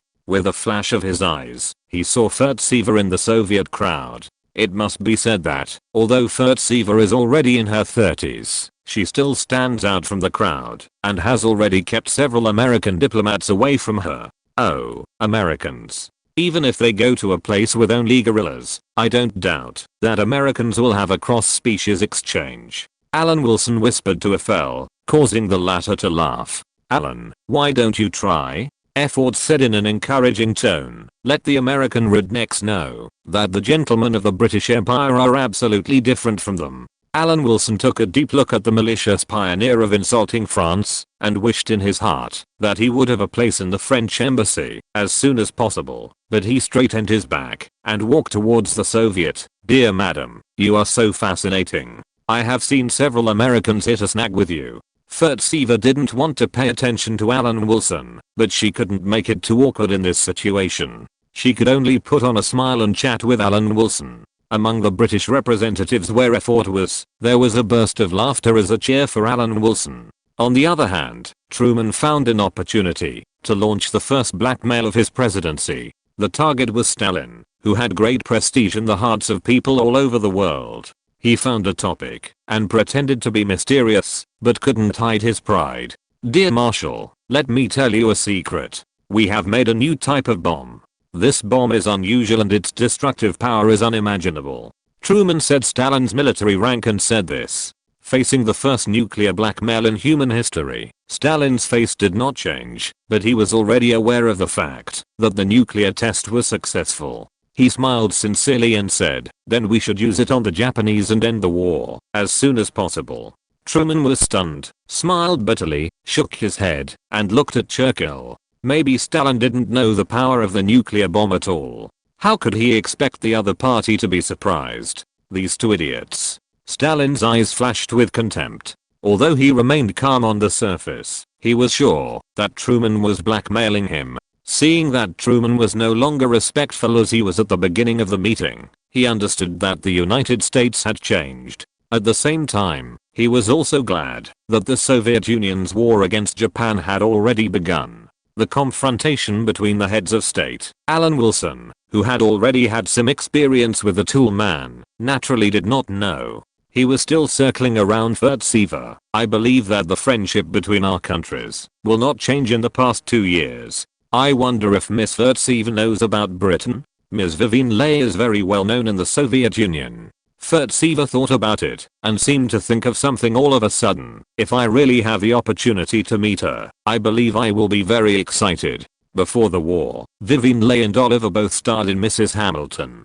The film was well received in the United States and was also successful in the Soviet Union. Furtsever had also seen the movie. As expected of the Minister of Culture, it was still sticking to her profession. Although he thought so, Alan Wilson nodded in agreement and said, "If one day the lady comes to England, I believe Vivian Leigh would be very willing to meet you. This may be a happy event between our two countries." The two little shrimps who were chatting happily naturally didn't know that, while they were talking about cultural things, the first nuclear blackmail in human history had already appeared. If Alan Wilson knew, he would not regret not seeing the famous scene. Nuclear bombs would not necessarily make him bow his head, and the same was not necessarily true for Malmedy. So the formula is probably 1 nuclear bomb equals 1 Malmedy. The Potsdam Conference has come to an end, and the United Kingdom, the United States and the Soviet Union have begun drafting a communique to be announced in a few days. Vivian Leigh is British. I ignored it before. Chapter 111 dealing with Thailand. The remaining few days were nothing more than getting the French and Chinese representatives to sign and express a common attitude to urge Japan to surrender. Compared with the war in the Far East, Prime Minister Attlee determined that it had nothing to do with the British Empire, but Britain still gave a lot of support to France's claims. The two old colonial empires chose to gather together for warmth at this time. The fact is that, if they were taken out separately, Britain and France would not get any advantage from the two giants, the United States and the Soviet Union. Even if the two countries were added together, they could only deal with one of the United States and the Soviet Union. Since the two sides of the 100 Years' War officially fought, they have experienced the 30 Years' War, the Anglo-Dutch War, the War of the Spanish Succession, the War of the Austrian Succession, the Napoleonic Wars, the American War of Independence, and the Indian Colonial War. Until now, the two enemies who never looked at each other straight in the eye finally realized the importance of unity for the first time. If they still don't realize unity at this time, the two brothers in distress will soon have no place in the world. And what Edward Bridges and Prime Minister Attlee discussed next was related to gathering together for warmth. As mentioned before, the colonial issue is not just a problem of the British Empire, but a common problem of many European countries. Edward Bridges has already learned about other colonial countries through some channels, and the feedback is very gratifying. At least the Netherlands is ready to return to Indonesia. Do you know anything about Indonesia? I remember you lived in the Far East. Of course, Sir Edward. Alan Wilson thought to himself that you finally asked the right person. The geographical situation of the entire Dutch East Indies can be summarized as fragmented. The difficulty lies in the fact that the Japanese deliberately incited the local ethnic groups to resist European rule in the Asian battlefield. It can be said that the problem faced by the Dutch now is the same as ours. That is, the local high-level Indonesians have already had independent ideas. To be honest, with the current strength of the Netherlands, if they want to suppress this independent force magnified by the Japanese, the result may not be satisfactory. Alan Wilson remembered that the Netherlands started to return to Indonesia almost at the same time as Japan surrendered. The Dutch-Indian War broke out suddenly, even a month earlier than France's return to Vietnam. Alan Wilson mentioned that at the end of World War II, before Japan formally surrendered, it deliberately armed the local armed forces in the Asian colonies of European countries to resist the colonial powers. This was not only done in Indonesia and Vietnam, but also in the Philippines of the United States. In Indonesia, the Japanese troops stationed in India received secret instructions from Japan, requiring them to hand over their weapons and equipment to the local national independence movement in Indonesia, and instigate the Indonesians to carry out a revolution, so as to create chaos for the Allied forces. The Japanese troops stationed in India sent a message to all of Indonesia the next day to establish the Indonesian Independence Preparatory Committee. At that time, the Dutch army was still on the way. In the spirit of everyone being a member of the colonial empire family, Alan Wilson felt that he had no shirking his responsibility and was obliged to remind the Dutch, considering that his dream goddess Hepburn was Dutch. Out of solidarity with Europe, the Dutch expeditionary force can set off now. If Japan has not surrendered in Asia, it can rest in British India and immediately return to Jakarta once Japan surrenders. Alan Wilson gave his own selfless advice. Very good, Edward Bridges said with satisfaction, and according to some reliable but undisclosed sources, we can also know that our old rival, the French, is also ready to return to Vietnam, no matter what kind of pressure they are under. I never dare to doubt the courage of the French, Alan Wilson replied with a pun. In fact, the French are very much like Alan Wilson's temper. They are submissive to the United States and the Soviet Union, and they hit the Third World hard. Whether they can beat them or not is not the first question. At least the French have shown the attitude of a colonial empire. After praising the old rival for 900 years, Alan Wilson suddenly had a flash of inspiration, as if he had forgotten an important thing. When the World War was about to end, the British Empire still had an advantage. Many issues were actually not qualified to be raised at the Potsdam Conference. Take the issue of Yugoslav refugees as an example. If the outbreak time was not too coincidental and the Soviets found an excuse to use it as an excuse to put pressure on them, it would not have been discussed at the Potsdam Conference. The hundreds of thousands of Tito opponents died without any waves in history, and no one cared at all. Sir Edward, we still have a chance to expand our colonies. Alan Wilson could no longer bear it. He still had to return to British India to be the boss, but the independence of British India was suppressed, and it was only theoretically possible. He had to find a good home for himself. Oh, Edward Bridges asked back with a little surprise, where do you mean, Somalia? The idea of annexing Italy's colonies in Africa was discussed within Britain, but there were many opponents, such as the suspicious ally the United States and the suspicious ally France. We have a legitimate reason. It is well known that the existence of Thailand is based on the goodwill between Britain and France. This time the Thais actually followed the Japanese to attack British India. It is not excessive to pay some price, Alan Wilson said with an eager expression. Our handling of Thailand is legal and reasonable, and it is not easy to be interfered by the Americans. This can be classified as part of the liquidation of Japan, and no one can object. Alan Wilson knew that the good days of British India might not last long, but he did not want to go to Africa and associate with black uncles. It is best to find a home that can be integrated without obstacles. The home he planned for himself was British Malaya. But British Malaya has both advantages and disadvantages. The advantages, that Britain will not give up Malaya in the short term. The disadvantage is that Malaya's potential is not great, and it must be compensated from somewhere. In addition to the fact that the Dutch East Indies is currently in a state of unity with other colonial empires, it may not be possible to do anything for the time being. But Thailand can be dealt with. Why should Austria be divided and occupied like Germany, while Thailand, following the Japanese, has nothing to worry about? Do you want Thailand to be treated the same way as Austria? Edward Bridges thought for a while, and the indifferent look on his face gradually changed. With a knowing smile, he said, yes, Thailand is a member of the Axis powers. It is reasonable and legal to receive some punishment. Where do you think it should be? The Isthmus of Kra, directly incorporated into British Malaya. Alan Wilson held his head high and gave his answer. Chapter 112 Reasonable. The later Isthmus of Kra is located in a narrow strip of land in Chumphan and Ranong provinces of Thailand. It is the narrowest part of the northern part of the Malay Peninsula, with a width of only 50 kilometers. It is connected to the Indochina Peninsula in the north and the Malay Peninsula in the south. The area belonging to Thailand is about 75,000 square kilometers. As for the rest, it is under the jurisdiction of the current British Burma, with an area of 30,000 square kilometers. The Isthmus of Kra is an interlaced area between the territories of Myanmar and Thailand. It is currently known that part of it is in the hands of British Burma and part of it is in the hands of Thailand, with a total area of about 100,000 square kilometers. Together with the West Malaysia region, once incorporated into the British colony, the area is more than 230,000 square kilometers. West Malaysia is only part of British Malaya, and East Malaysia still has more than 200,000 square kilometers of land.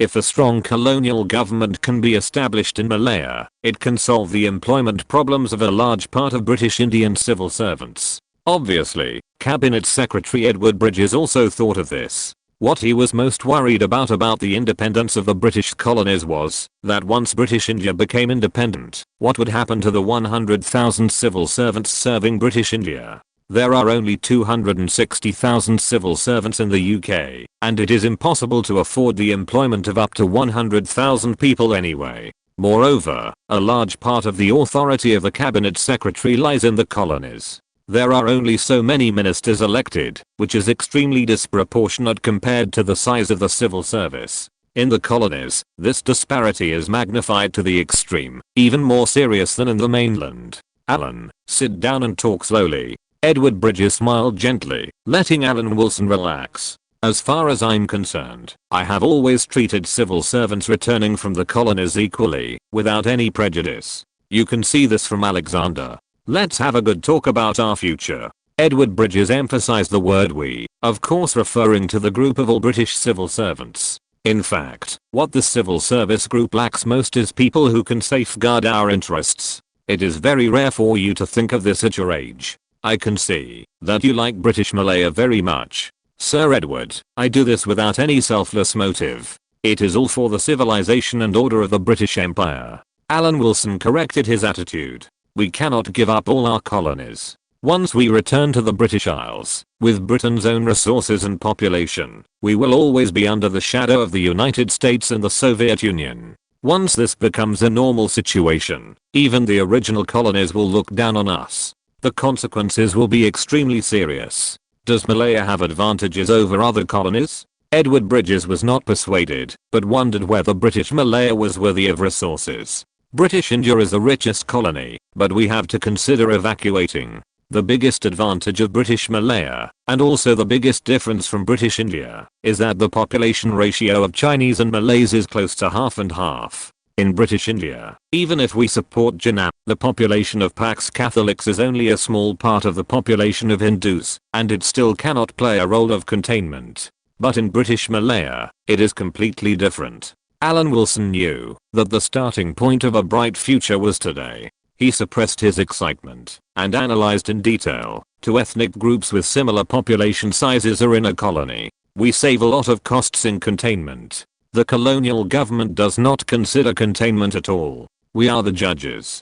Whoever we say is right is right. Alan Wilson spoke eloquently and deeply believed that this was an advantage for the British colonial government. In other colonies, the British Empire had to bother to provoke ethnic conflicts, but in British Malaya, there was no need for this. Conflicts existed naturally. In the eyes of the locals in Malaya, the British Empire is undoubtedly a colonizer, but the Chinese are also invaders of another level. The Chinese have their own country, but they are reluctant to leave Nanyang. The most important thing is that the Netherlands is now ready to fight back to the Dutch East Indies. In a sense, Britain can use this to gain strength.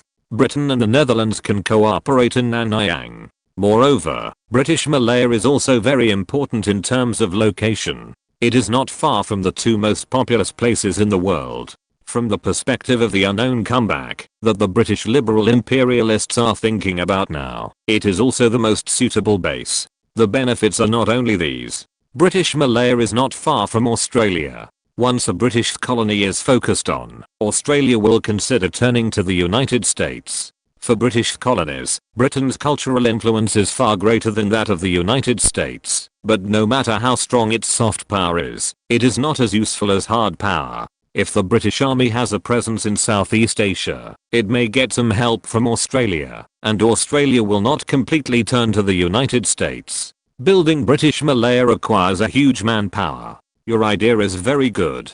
Allocate manpower. Edward Bridges was a little troubled. The British Empire in British India has been built for more than 100 years. Now the European battlefield has just ended, and the UK needs to be rebuilt. Why go all the way to make Malaya prosperous first? Marshal Montgomery has reorganized the German soldiers to maintain order in the British occupied areas. Alan Wilson gave his own answer. The Japanese military operations in Southeast Asia focus on punishing the Chinese in order to win over the local ethnic groups. If we hand over the surrendered Japanese troops to the Chinese to manage, it can save a lot of management costs. Are you serious? Edward Bridges' eyes lit up, and he went with the flow and said, given the extent of the Japanese army's damage to Southeast Asia, it should not be excessive for us to temporarily detain Japanese soldiers to build the local area. Not excessive at all, Sir Edward. Alan Wilson lowered his head and echoed, this is also for the advent of justice.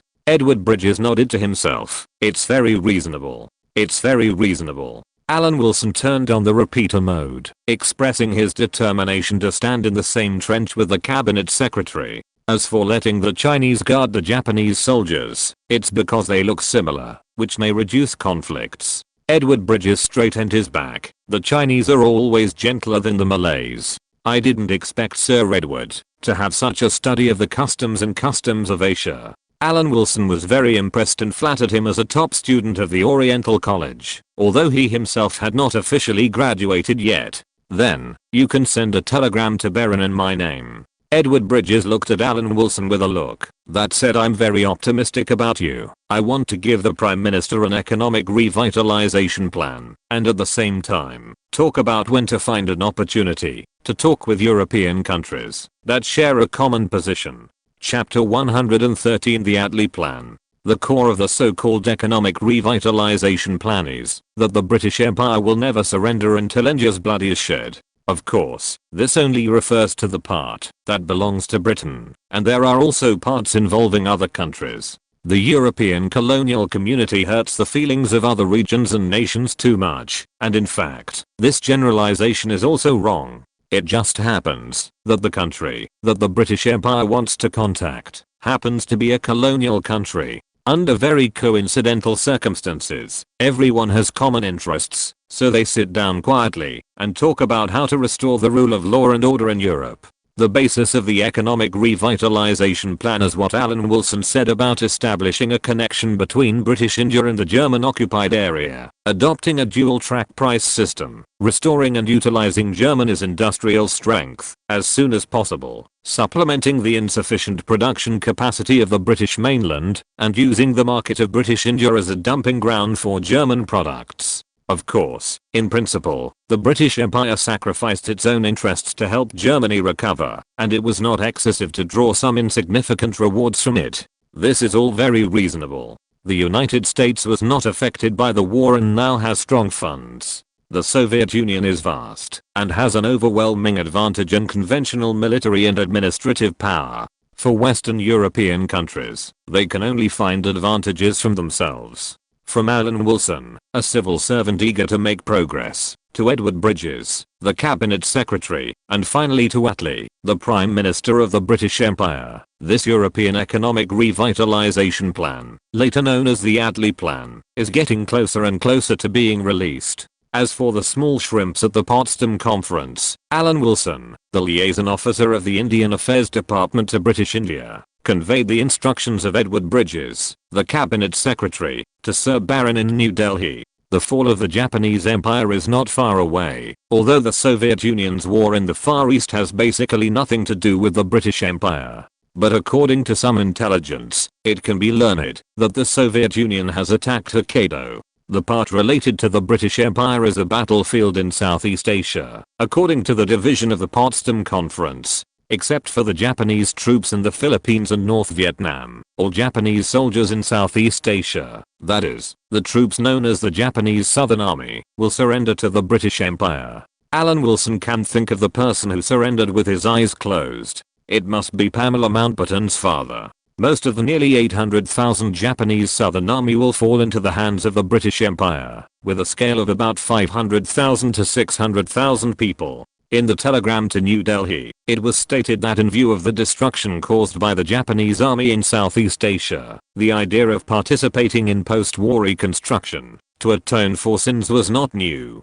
There were now 400,000 German soldiers in the UK repairing bridges and roads. The British Empire was happy to show the humane treatment of German soldiers in the British-occupied areas of Germany, rather than the German prisoners in the UK. It was necessary to show flexibility on the moral level, rather than pedantry. After the paragraph about detaining Japanese soldiers to participate in reconstruction, Alan Wilson added statistics on the population ratio of Chinese and Malays in British Malaya, after returning to British Malaya. Of course, it was not forgotten that, since the Netherlands might not be able to arrive in Jakarta on time, the British Army could control the situation in Jakarta first, and wait for the Dutch Army to arrive before dealing with it. After the paragraph about the treatment of Japanese prisoners of war, it was about Thailand. People in the UK might not understand this, but the civil servants in British India were very clear about the role of Thailand. Sir Baron must have understood very well that Thailand should be treated as a defeated country and given some appropriate punishment. The verbal and military threats against Thailand have begun from now on. Thailand has always been resentful of France's seizure of Laos and Cambodia, two long-term younger brothers of Thailand.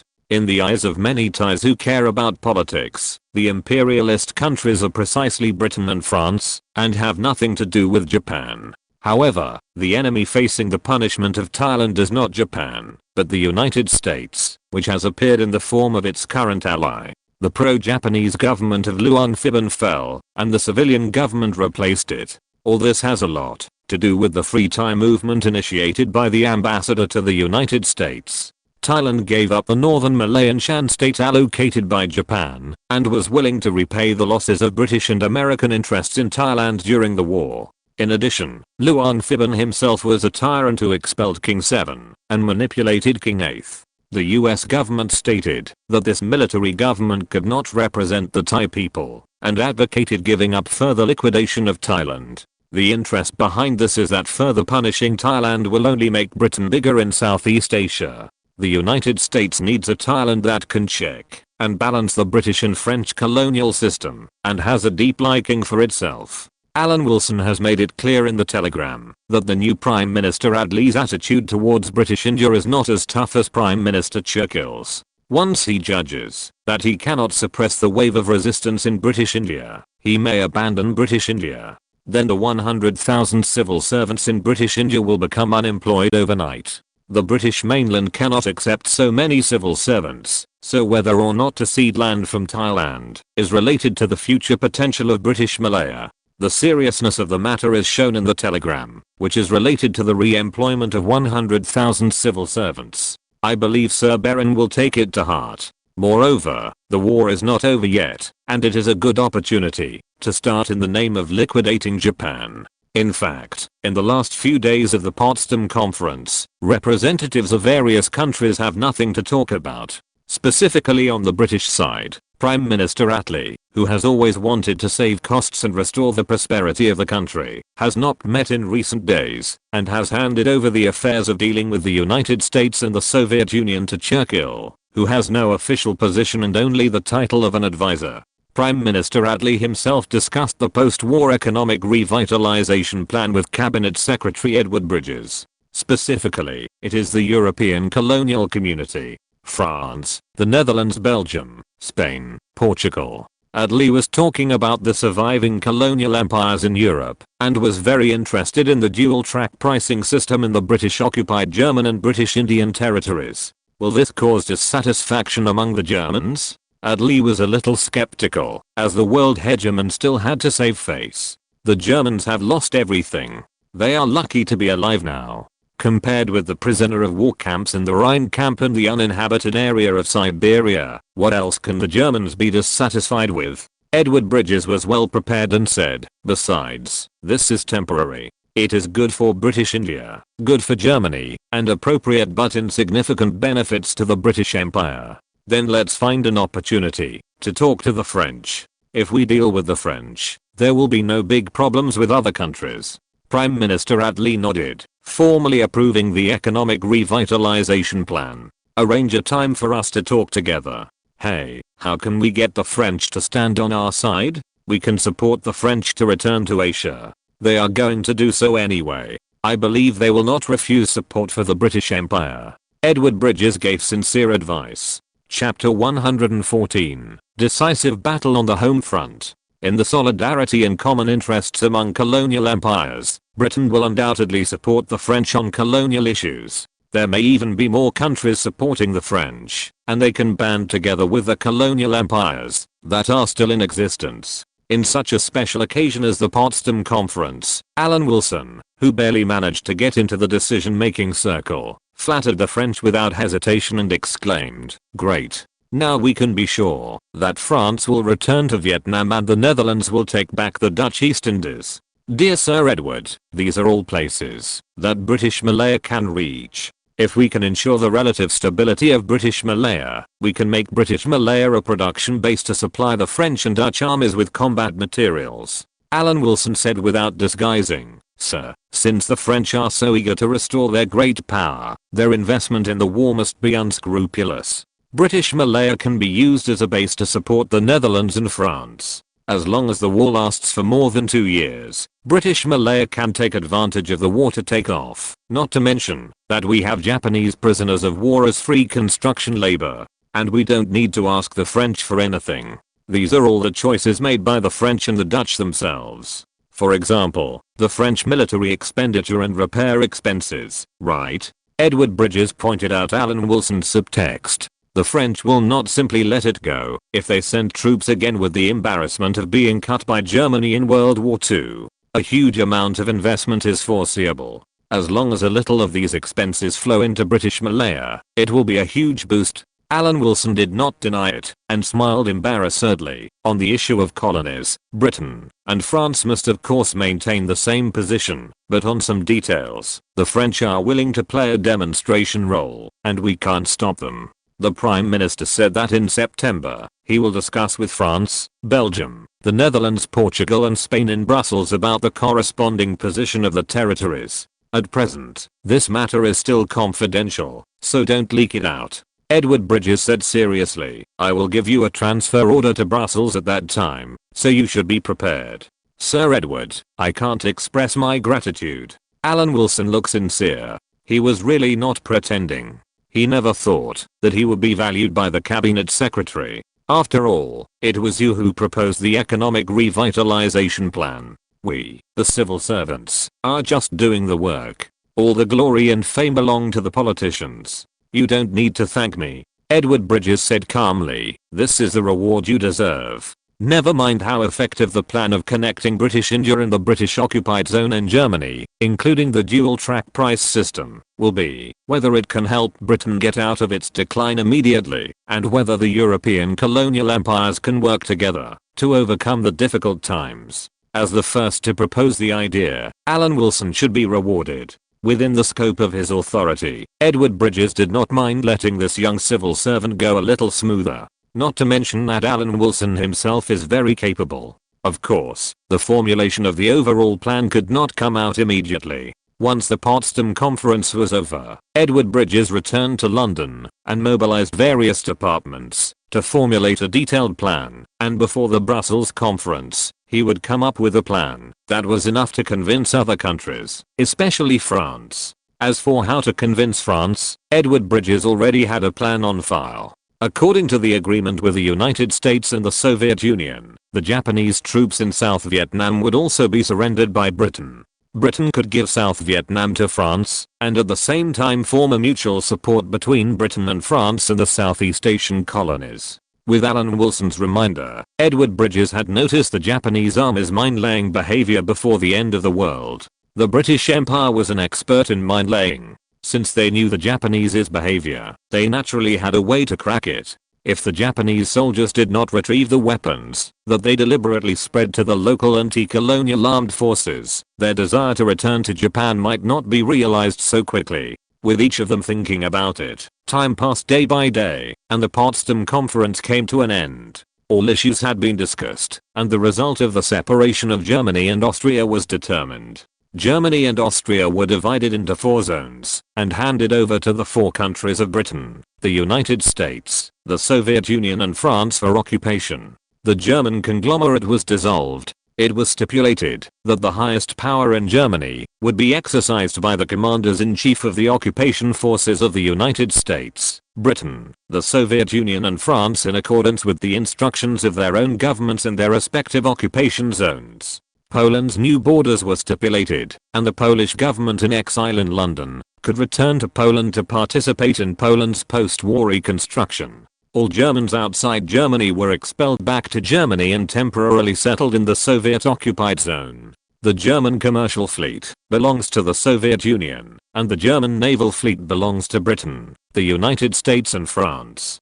Königsberg and its surrounding areas are ceded to the Soviet Union. The Black Sea Strait is an international waterway, and the Turkish government cannot set up defenses around the strait. The Soviet and British troops in Iran will be evacuated in batches before the end of the year, and Britain and the Soviet Union will guarantee Iran's independence. In the announcement to Japan, Japan's sovereignty is limited to Honshu, Hokkaido, Kyushu, Shikoku and other islands determined by the Allies. The Allies will occupy Japan, and after reaching and establishing a peace-oriented and responsible Japanese government, the Allied occupation forces will immediately withdraw. On July 28, the Potsdam Conference officially ended. Soviet General Secretary Stalin, US President Truman, British Prime Minister Attlee, and the French and Chinese delegations officially signed, and the Potsdam Declaration spread throughout the world. In Tokyo, Japan, Prime Minister Suzuki Kantaro, who received the full text of the Potsdam Declaration, presided over a cabinet meeting at the age of 80. After a fierce discussion, most members expressed their refusal to surrender. Although the Imperial Southern Army in Southeast Asia has suffered losses, its skeleton is still there, and weapons have been distributed to local armed forces to jointly resist the British and American colonists. The previous resolution, based on a decisive battle on the mainland, has gone through 4 rounds of military expansion. Honshu Island has concentrated 3.7 million troops and 67 divisions. Once the US military lands, they will be killed without a burial place. Although Hokkaido is in the battle, our local defenders found that the Soviet Union has no backup, only 70,000 soldiers who landed on the island in advance. Although the Soviet Union can have air support for combat, the Hokkaido defenders can still use the terrain to delay the opponent.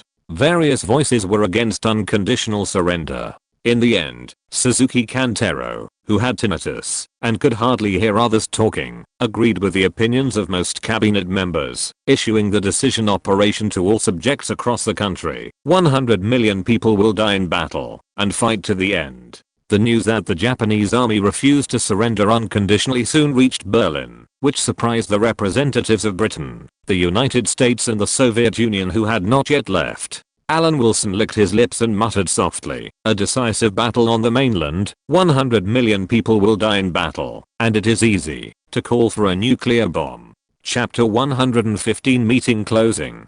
It's a pity that the slogans were shouted loudly, but they couldn't be carried out from beginning to end.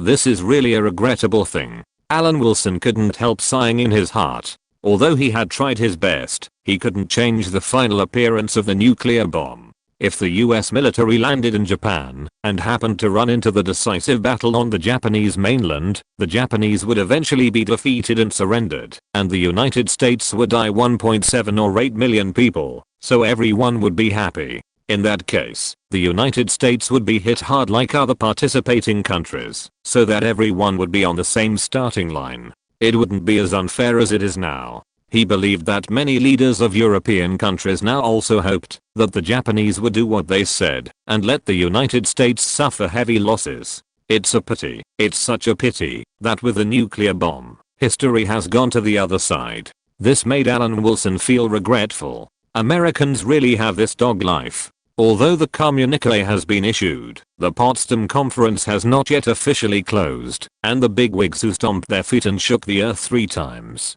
Even when the situation was tense, they were still able to talk and laugh. After the communique was issued, they were even more at ease, pretending to be friendly, and talking about friendship, completely ignoring the fact that the war on the front line was still going on, and state banquets were held one after another.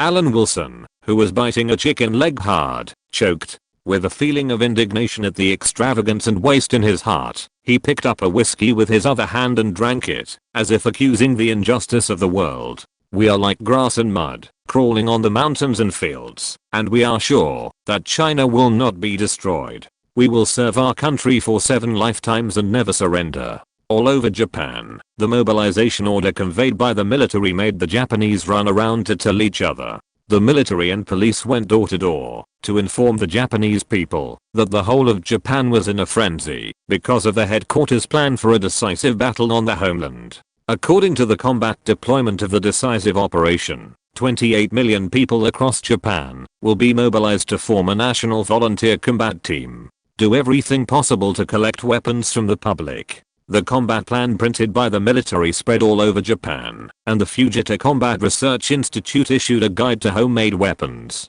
The homemade pistols of the local decisive battle type were so crude that the Allied guerrillas had never seen them. The local decisive battle rifles even had bolts. All the weapons that could be called weapons in the Japanese folk were looted. The history of guns was traced from breech loading to muzzle loading, from matchlock guns to matchlock guns. Even firecrackers that could explode were taken out and turned into mortars with bamboo as supports. The samurai swords that were worshipped by countless Japanese families were taken out. People went up the mountain to cut bamboo to make bamboo guns, longbows, crossbows, catapults, and other things that could only be used for war all appeared. Hand-dug mines and suicide bomb packs were already small scenes. The tough attitude of the Japanese government even caused word of mouth among the representatives at the Potsdam Conference. Alan, how can there be such people in the world? Don't the Japanese fear death? Effort, who was also enjoying the Soviet state banquet, squeezed next to Alan Wilson. We have seen Orientals before. What's so special about the Japanese? The special thing about the Japanese is that they are stupid enough. After swallowing the food in his mouth, Alan Wilson sneered. Who would want to live like this if they could live well? Didn't Germany also form millions of militias a few months ago? Aren't they all in prisoner of war camps now? This kind of thing is not the first time. A few months ago, the millions of German militias didn't seem to do anything to the Allies. Except for the so-called integrity of dying standing up, nothing was exchanged. Even if the nuclear bomb had not been introduced, the decisive battle on the mainland would really take place, which would only mean more Japanese deaths. Alan Wilson regretted that the appearance of the nuclear bomb did not care about the survival of the Japanese at all, but just hoped that more Americans would die to close the balance between the victorious countries. That's right, I don't believe that the Japanese are more difficult to deal with than the Germans. Effort thought about it and agreed. It wasn't originally. Japan was the weakest of the Axis powers in terms of national strength. It was just that its mental state was much stronger than Italy's. Italy never had the determination to fight hard, so naturally it could not squeeze out all its industrial potential. Before World War II, the industrial scale of Italy and Japan was comparable, and Italy was a little higher in terms of automation and efficiency. The decisive battle on the home front only caused discussion among small shrimp groups at the diplomat level like Alan Wilson. For the leaders of Britain, the United States and the Soviet Union, it was nothing more than a dream. On July 30th, the Potsdam Conference closed at the last state banquet. Britain, the United States and the Soviet Union all got what they wanted to some extent, and Alan Wilson also ended his work at the Potsdam Conference. The Soviet delegation left Potsdam first, and Alan Wilson went to the train station on behalf of Britain to see off the great ally. Alan Wilson said goodbye to his opponent Furt Seever, who had always been directly operating behind the scenes with a good attitude. I hope that after the other party becomes successful in the future, he will remember the experience of cooperation with Britain at the conference and not make the relationship between the two countries too stiff. Aren't you afraid that you will be identified as a Soviet spy after you go back? Furtsiva rolled her eyes at Alan Wilson and pouted at the British diplomats behind him. Oh, what a joke. I will never be a spy in my life.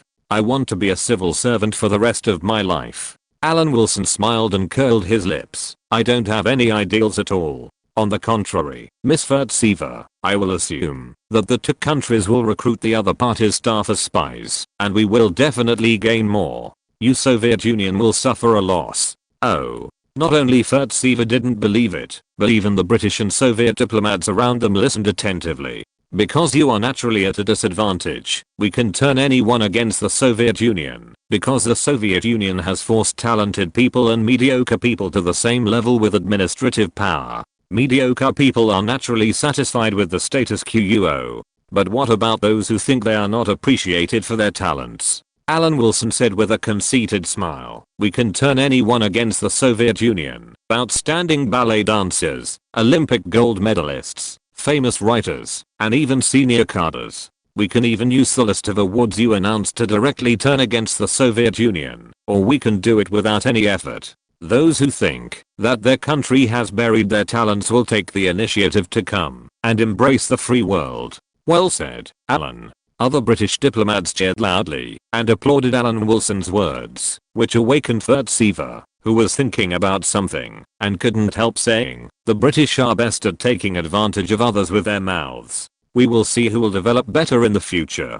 The train started and disappeared in everyone's sight, and Alan Wilson was still accepting the praise of other colleagues. In the current Anglo-American relationship, Truman did not leave in a hurry, but talked about some things with British Prime Minister Attlee without the presence of the Soviets. If you're listening to this novel on a channel other than Fanfic World, it means they downloaded and uploaded it without effort. We cordially invite you to visit our channel, Mundo Fanfic Novelos. There you'll find the original version of this story and you can explore many other novels of various genres. We're waiting for you to immerse yourself in a world of incredible novels. Chapter 116 Backstabbed by an Ally. Alan Wilson thought that it was nothing more than an alliance between Britain and the United States, and that it was fine to just chat for 2 days and write some official articles. However, after returning, he was about to pack his luggage and return to Berlin. Alexander Cadogan, Secretary of the Foreign Office, appeared and said to Alan Wilson, the Americans want Britain to find a place to resettle those Yugoslavs. Why don't the Americans resettle them themselves? Alan Wilson was furious, and his patriotic heart couldn't help but burst out. This was an American problem. Why should Britain solve this problem? Although the problem was first caused by Alan Wilson, who knows? No. Did the Americans find any clues? Alexander Cadogan's words dispelled his doubts. Yes, this is a humiliation of the British Empire by the Americans. The Americans have no reason to do this, but they did it. Prime Minister Attlee is very angry. In fact, Prime Minister Attlee was indeed very angry, but not because of such a small issue as Yugoslav refugees. The Yugoslav refugees were just mentioned by Truman when he was chatting with Attlee. It was only because the head of state said this that Prime Minister Attlee asked Edward Bridges to make arrangements. There was another reason that really made Prime Minister Attlee angry. Winston, this is the ally you mentioned with a special relationship. Prime Minister Attlee looked at Churchill's bulldog-like face and sneered. I really didn't expect that the Soviet Union, which has always been vigilant, has not yet launched an attack, and the first one to be stabbed is from the close ally you mentioned. The Americans are treacherous. I wonder what you think, Winston? Prime Minister Attlee had reason to be angry because in his conversation with President Truman, he mentioned that the United States should share information about nuclear bombs, but was rejected by Truman. You should know that Britain itself has a nuclear bomb research plan. At that time, Attlee was still the Deputy Prime Minister of Britain and knew about the Alloy Tube plan. As early as when Germany blitzed Poland, Britain and France declared war on Germany, and Britain began to secretly develop new weapons to deal with the Nazis. British scientists have long discovered that by enriching natural uranium, powerful nuclear bombs can be made. At the end of 1939, a research team was secretly established in Liverpool to begin studying the feasibility of nuclear bomb manufacturing. This was the top secret plan codenamed Alloy Tube. As time went by, the development of the atomic bomb made great progress. During the experiment, scientists found that a neutron can only be captured if it is within the effective target range of the nucleus. At this time, Britain's research was already in the leading position in the world. At the same time, the United States, which was also secretly developing nuclear bombs, was still exploring the theory of atomic reactors and had a vague concept of nuclear explosive devices. Soon after, Britain began to prepare for the manufacture of nuclear bombs. It should be said that at this time, as long as Britain continued to work hard, it was capable of developing nuclear bombs quickly. However, as the scope of the war expanded, especially after the fall of France, the British mainland was no longer safe. British Prime Minister Churchill also met with US President Roosevelt soon. After careful consultation, the two sides signed the Quebec Agreement. British nuclear scientists would go to the United States to develop atomic bombs with American scientists to avoid air raids by German bombers. The British Alloy Tube project was incorporated into the Manhattan Project of the United States. The atomic bomb development projects of the two countries were integrated and led by the United States. At least still remembered that Churchill, as Prime Minister at the time, vowed that the Americans promised to share all research results. But now he asked Truman to share the information but was rejected. Truman is indeed a traitor. Churchill was no longer as strong and unreasonable as he was at other times on this issue. What did Roosevelt promise me? Roosevelt? Attlee pouted. You were the one who insisted on incorporating the Manhattan Project. But what about now? Truman directly rejected me and wanted to keep the nuclear bomb research data for himself. The United States can use it against Japan or the Soviet Union, and there is no guarantee that it will not be used to blackmail us in the future.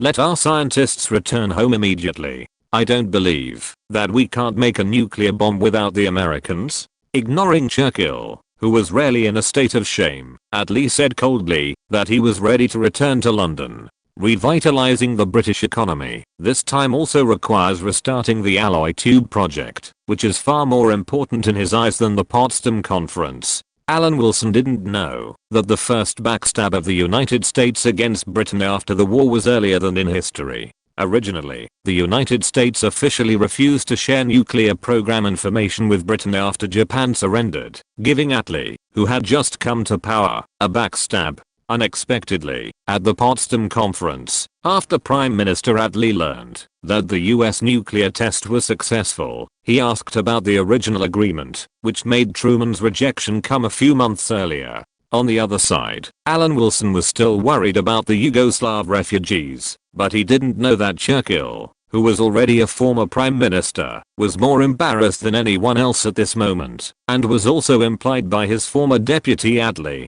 Sir Edward, what should we do? Relocate them to the British occupation zone? From my personal point of view, this is an impolite request. Alan Wilson complained to Edward Bridges. The Americans actually treat their close allies like this. Edward Bridges remained calm and thought to himself, you haven't seen anything more rude yet? Alan Wilson's level was impossible to know that Prime Minister Attlee was rejected by Truman, but as a cabinet secretary, Edward Bridges naturally knew it clearly. Knowing that the current Prime Minister was very dissatisfied with the United States betrayal, Alan Wilson naturally didn't know about this backstab, but he knew about the upcoming one. In the month when Japan surrendered, the United States stopped financing and lending to Britain in the name of the end of the war. The placement of Yugoslavs in the British occupied zone will only bring chaos to the currently fragile British occupied zone. Edward Bridges shook his head. The Americans are pushing their problems to us, and we have to accept it. As you said, this is an impolite request.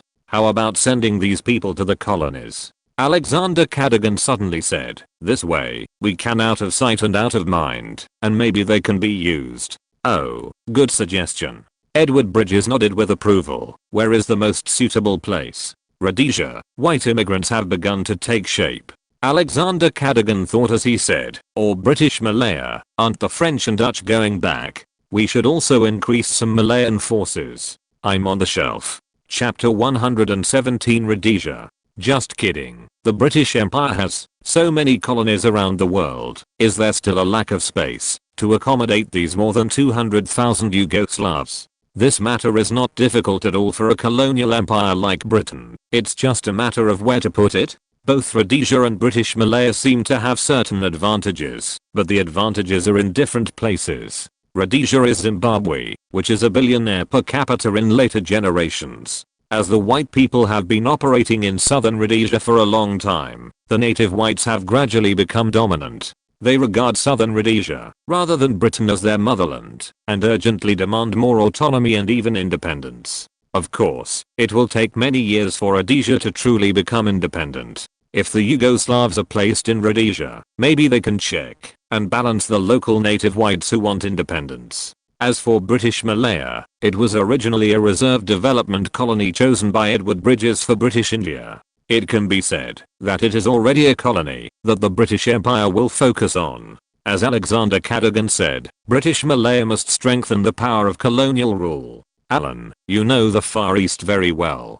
Don't keep silent just because you think you are not qualified. We can also listen to the opinions of young people. Edward Bridges said to Alan Wilson, the two main ethnic groups in British Malaya are very close in population ratio. The Malay population is of course a little larger. I personally think that there is no need to let the Yugoslavs go, otherwise unexpected changes may occur. Alan Wilson nodded politely before talking freely. We can rely on the British Army for the military strength of British Malaya. I believe that nothing will happen in the short term, but Rhodesia is different. The ratio of native whites and blacks in the area is very different. We should indeed strengthen the strength of some local whites. Among the colonies of the British Empire, British Africa was considered to be the last to gain independence. This was not because Britain and France fought hard in Africa, but because the level of Africans was just like that. It was also extremely difficult for the local colonial forces, which were not strong in themselves, to break free. At present, there are only two places in Black Africa where whites and native whites have a certain scale, namely South Africa and Rhodesia, which was later Zimbabwe. South Africa and Zimbabwe have been forming an alliance since then, jointly maintaining the interests of the white people in Africa. There will be no problems in these two places in the short term. Of course, the premise is to make it clear to the local white leaders, if they really break free from the rule of the British Empire, they will have to face black people whose population is more than 10 times their own. As for British Malaya, there is no shortage of population. The Dutch East Indies conducted a census in 1930, and the population of the Dutch East Indies was 60 million. Now, 15 years have passed, and the population has exceeded 75 million. These can all be supplemented to the population of British Malaya. As for the other major ethnic group, the Chinese, Alan Wilson did not think that he would have to worry about the lack of Chinese in 1945. With a little trick, the Chinese population in British Malaya is not a problem at all. Well, then send them to Rhodesia and find a chance to talk to Mihajlovic. Edward Bridges nodded, agreeing to this matter. As for him as a cabinet secretary, he naturally returned to London with the Prime Minister. There are still many things to do, such as post-war reconstruction, international conferences, and restoration of stability in the British-occupied areas. As the British and American delegations left Potsdam, Alan Wilson also returned to Greater Berlin. Now he finally had time to think about how to increase the connection between the British-occupied zone in Germany and British India. After the Potsdam Conference, at least on the surface, the post-war interests had been divided, and the world was told through a communiqué. The Third World War, that many people talked about, seemed to be a little further away. The Potsdam Conference was over, but the Yugoslav refugees who were thrown to the Americans unexpectedly returned to the British Empire after a round. There was no way, because the British Empire had a debt relationship with the United States. Britain couldn't let it go, and couldn't learn from the Soviet Union to refuse to pay the debt. The key is that the British Empire dared to do this after World War I, because the United States did not have the ability to collect debts by force. Now it is completely different. Ordinary citizens don't know, but the British government knows that the national strength of the United States is already above that of Britain. Back to the residence in Berlin, the maid Maya who was hired before has made the apartment spotless. Alan Wilson is very grateful For these Germans who are almost the same as after the country was destroyed, he sympathizes with them on a personal level, but he absolutely does not sympathize with Germany as a country. There were two things in front of him. One was the issue of whether the Yugoslav refugees should stay or go, and the other was something that should have been done long ago, panning for gold in the British occupied areas. Flipping through the information sent in the form of telegrams, Alan Wilson was full of confidence. After these two things were done, plus the Brussels conference, he could return to the British India that he had been thinking about. By then, the Indians would definitely find that the sky was higher and bluer. "Mr. Allen, where have you been recently?" Maya, who was tidying the room, asked Alan Wilson, who was looking at some documents. "Right now the whole of Berlin is very depressed. There must be a lot of things to deal with the occupation forces. Berlin's depression is only temporary. The competition surrounding Berlin will begin soon." Alan Wilson smiled and comforted. "This kind of competition is good for you citizens of Berlin. Berlin is now the front line for comparison between the two sides. The best things will be sent here. In our 3-country occupation zone to the west, you are even luckier. The Soviet Union was badly devastated by you Germans and does not have strong financial and material resources. But the United States does. Yes, many people say that the United States is rich." Maya didn't talk much and seemed to be as cautious as a servant. "Those Americans." Alan Wilson didn't want to hear people praising the Americans. He had to deal with the refugees dumped by the Americans. Europe doesn't lack technology and talent now, but it lacks money. It's better not to have a good impression of those American country bumpkins. In fact, as long as Europe grits its teeth and survives these 2 years, it doesn't need to ask the United States for anything. In the evening, Alan Wilson sent a telegram to Bavaria, asking Mihajlovic to come to Berlin for a talk. The Potsdam conference was over, and he didn't have to run around to dig holes for the Americans, not to mention that the United States dumped the refugees on the British Empire. At this point, Alan Wilson's job was to inform Mihajlovic about placing these refugees in Rhodesia. It didn't matter whether the other party agreed or not. He would do it, whether he agreed or not. Chapter 118, Fourth Order Tactics Jazz version. At the same time, there is also the restoration of the British occupied areas. The British occupied areas of Germany have the Ruhr area, the core of German industry. How important is the Ruhr area? If it is the complete Germany of World War I, the Ruhr area accounts for 59% of Germany's industrial capacity. Once the Ruhr area is destroyed, Germany is finished. At that time, the other 3 major industrial areas in Germany, including the Silesia industrial area, only accounted for 41%. Not to mention that now, the Saar area is occupied by France, and France wants to incorporate the Saar area into France. The Silesia industrial area has been owned by Poland. For Germany in 1945, the Ruhr area is almost everything in Germany. As long as the British occupied areas can prosper, it will quickly affect the whole of Germany. General restorative development does not have such a fast speed. If you want to quickly reverse the situation, except for the wealthy United States, you can only learn from the Soviet Union's wartime plan development. If history does not change, the British Empire now has 3 years to independently restore production in the British occupied areas. If we take into account the independence time of British India, there are only 2 years left. However, if Alan Wilson can return to British India, he will definitely try his best to postpone the independence time of British India. Of course, this requires the cooperation of 100,000 British Indian civil servants. Whether the restoration of the British occupied areas can be efficient depends on the British occupation forces. As early as before the Potsdam Conference, Montgomery, the Commander-in-Chief of the British Army, who was awarded medals everywhere and received the title of honorary citizen, issued a letter to the German people in the British occupied areas stating, harvesting crops must be carried out actively, transportation facilities must be rebuilt, and postal and telecommunications services must be restored. Some industries must continue to operate. The German people should obey the orders of this commander-in-chief and engage in the production of daily necessities for the entire region and restore the country's economic life. It can be seen that this British occupied area, which has belonged to Britain since the Yalta Conference, is also extremely important in the eyes of the London government.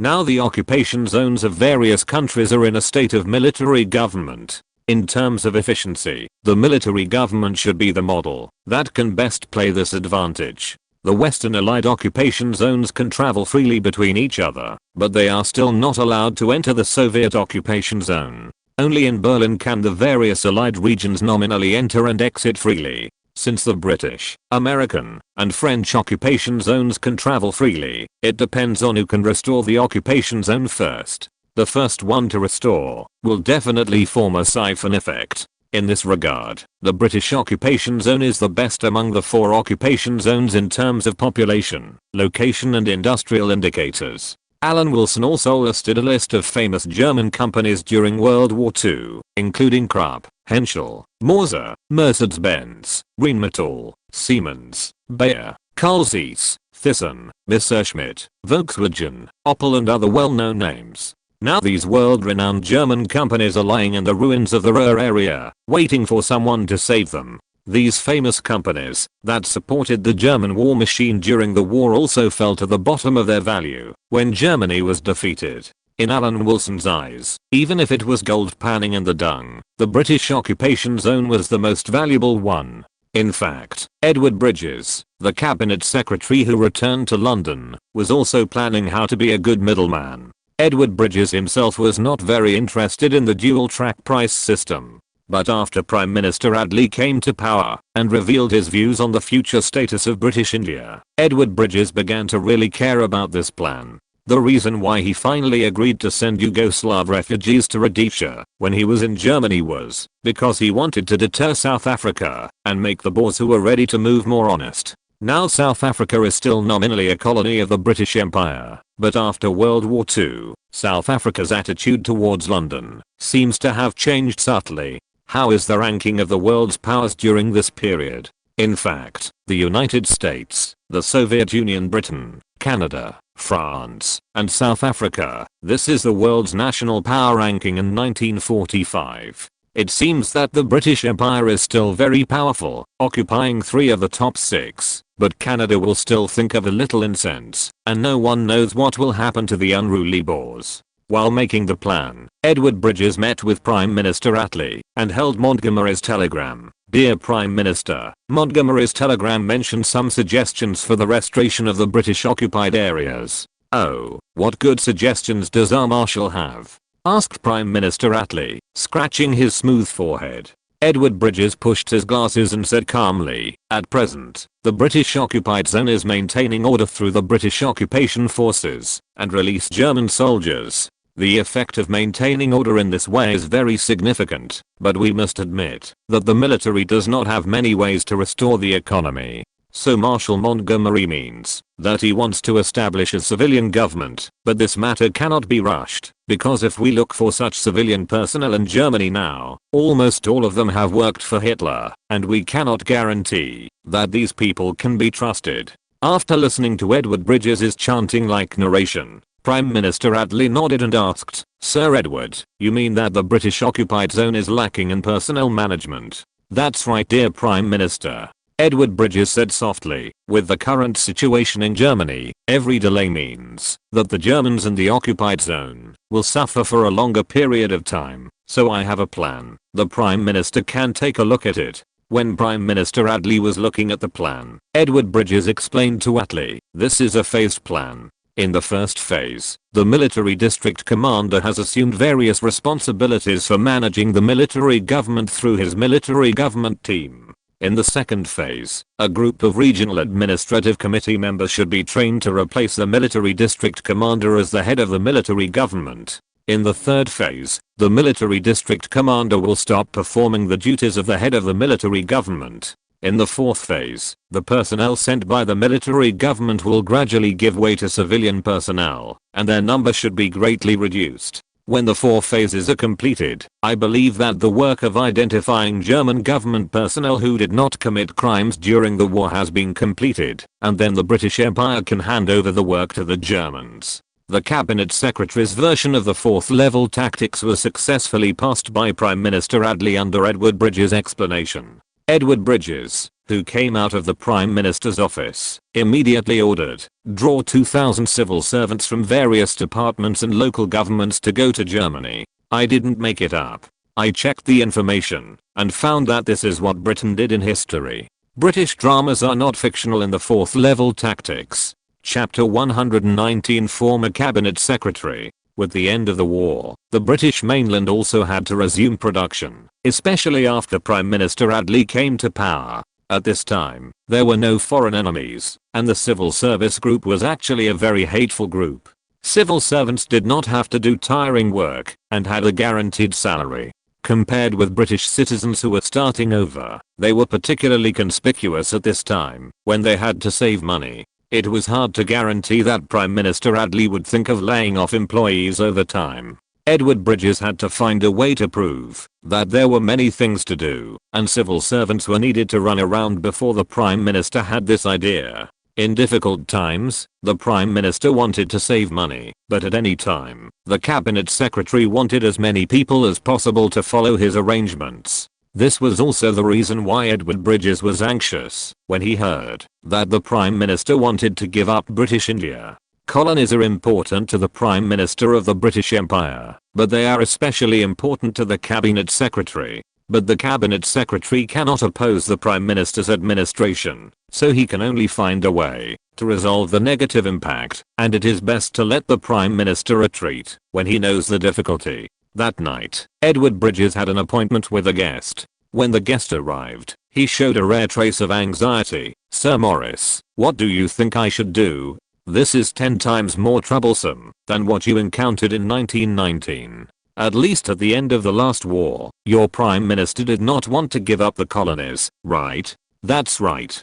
Sir Maurice Hankey smiled and looked at Edward Bridges, who was a little overwhelmed. It seems that the new Prime Minister makes you feel at a loss. Maurice Hankey served as Secretary of the Imperial Defence Committee during the First World War and Director of the Wartime Cabinet Secretariat.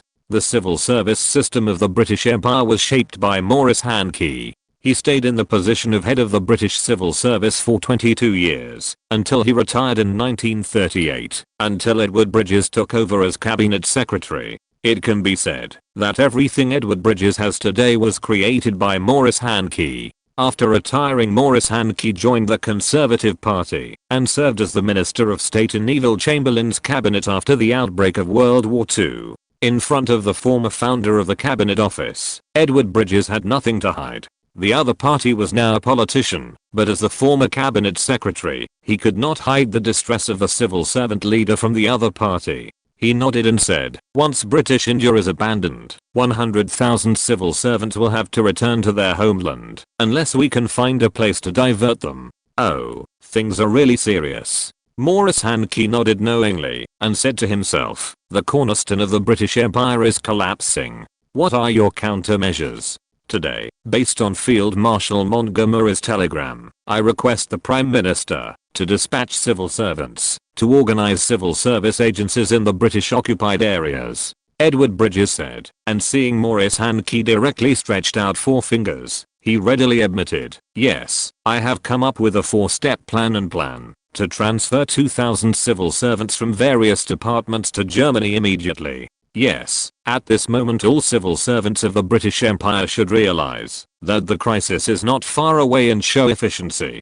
Maurice Hankey nodded in approval. I also heard the Prime Minister mention the establishment of a dual-track system in the British occupied areas of Germany and British India. This is a good idea. Did you come up with it? Since Sir Maurice feels that this is a good idea, there is nothing to worry about. Edward Bridges breathed a sigh of relief and did not answer the question directly. Although Sir Maurice Hankey had retired a long time ago and became a minister after retirement, he was still the chairman of the Colonial Advisory Committee and had a great say in colonial affairs. If the Prime Minister asks the Sir, I would agree with this suggestion.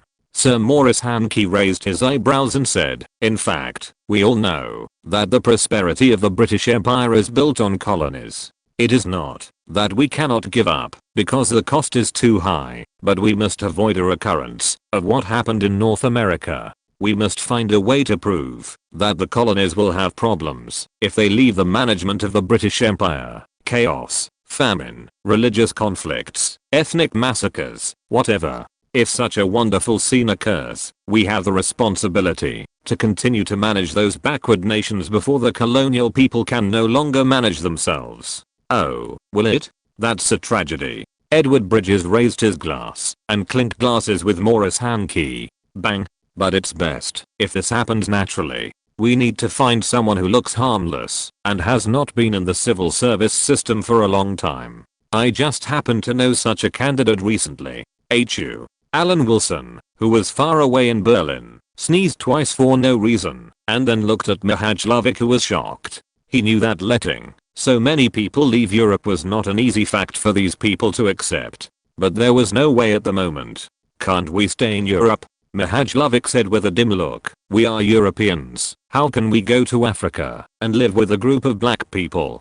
Mr. Mihajlovic, since the group of people crossing the border led by you has become my responsibility, don't you see that the Americans are not prepared to take you in? Even General Patton, who allowed you to cross the border, has now been dismissed. Alan Wilson said with sympathy. Everyone knows that the United States has not been affected by the war, but the United States was established by the hard work of Americans. Even if you are asked to migrate to the United States, American citizens are unwilling. Alan Wilson sighed with regret. The United States has not gone crazy yet, and it is not very welcoming to foreign immigrants. Even if it is welcomed, it is to welcome high-quality immigrants, in simple terms, wealthy immigrants. And Mihajlovic's subordinates obviously have nothing except military skills. But going to Africa? Mihajlovic felt indescribable pain at the thought of leaving his homeland. He even wanted to lead the refugees back to Yugoslavia and fight Tito, which was better than going to Africa. What's wrong with Africa? Alan Wilson said dissatisfiedly. You don't know what that place is. The British Empire sent you to Rodnia, where the land and resources are very rich. Each of you can get 100 acres of land and happily become a farmer. This is unimaginable in Yugoslavia. Look at Yugoslavia. 1 country, 2 scripts, 3 languages, 4 religions, and 5 ethnic groups. Serbia, Croatia, Slovenia, Macedonia, and Montenegro. Maybe the Yugoslavs who didn't escape will envy you in the future. That's right, my group blew up again. New group 957,315,433. Chapter 120. The idea of the first pot of gold. What happened to Rodnia? It is rich in natural resources, including coal, chromium, iron, platinum, gold, and diamonds. It is just a small South Africa, with hundreds of thousands of square kilometers of land. Can't it accommodate Mihajlovic's 200,000 defeated soldiers? Even if the industrial base is a little weak now, at least they won't starve. Isn't it much better than Germany, where cigarettes have become hard currency? In Alan Wilson's view, Rodnia is a place with great potential. The climate is good and the land is enough. He doesn't despise these refugees who are almost starving. The other party picked them. Moreover, he only notified Mihajlovic and did not give him the right to object. It seems that these refugees still think they are popular. There are 3 choices in front of you. The first is to go to Rhodesia. If you don't want to, I can only repatriate you to Yugoslavia. Of course, for humanitarian considerations, I may also repatriate you to the Soviet Union. If the Soviet Union repatriates you to Yugoslavia, it will not care about the affairs of the British Empire. Alan Wilson shrugged, as if he had done his best, and it was not his fault that things had turned out like this. Excuse me, is there any difference between repatriating Yugoslavia and repatriating the Soviet Union? Mihajlovic asked back dissatisfiedly. This is just a diverse answer. We usually give people 3 suggestions, 2 of which are completely consistent with only different wording, and the other is completely unacceptable, such as attacking the Soviet Union or bombing the United States. Alan Wilson asked calmly, now can you tell me, are you willing to go to Rhodesia? I want to take some things to Africa and hope to get a response. Mihajlovic no longer had the heart to refute the shamelessness of the British Empire. The money had been given to Alan Wilson. Now he could only hope that the other party would still keep some kindness in his heart for the face of receiving the money before. Talk about it first. Alan Wilson did not agree directly. Now Europe is short of everything, and Rhodesia is not short of precious metals. These Yugoslavs can dig them again when they arrive. Don't expect to take away anything valuable. If the liaison officer can agree to this request, I'm willing to give you all the valuable things on everyone now. Mihajlovic emphasized his tone. Alan Wilson lit a cigarette, then handed the remaining cigarette to Mihajlovic, motioning to continue. Africa is so far away, we know nothing about the local area, and it is difficult to guarantee our safety without weapons. Mihajlovic requested, if you agree to this condition, we will leave Europe without anything. I see. Alan Wilson felt relieved. The World War had just ended, and weapons from various countries were seriously unsellable, and their value was equivalent to scrap metal. He tapped his fingers on the table a few times, and replied in a nonchalant tone, the other continent is indeed full of unknown challenges, and I don't want you to be in danger. I will handle this matter. I will return to the British occupation zone in a while, so that I can take care of you. Alan Wilson was not doing it for money. The oil and water on these refugees had been plundered twice by the British occupation zone of Austria and the American occupation zone of Germany. Even if they were contributed to him now, all the refugees combined would probably not even have 100 kilograms of gold. But who can blame Alan Wilson? He was born a kind person. He has not been polluted by this filthy world. He has good intentions and cannot bear to see ordinary people suffer, so he reluctantly agreed. He was definitely not doing it for himself, but he had received a telegram that a large number of civil servants in the mainland would take over the work in the British occupied areas. The imperial servants came from afar to serve in a country that was once an enemy. These colleagues who are about to work with him always want a little extra income, and I believe this is not too much. It is always better to share happiness with others than to enjoy it alone. This is how connections are established. The matter of the migration of Yugoslav refugees to Rhodesia was decided. I don't know what conditions the London government exchanged with the United States for this matter. Alan Wilson, the little commissioner, always worries about the future of the empire.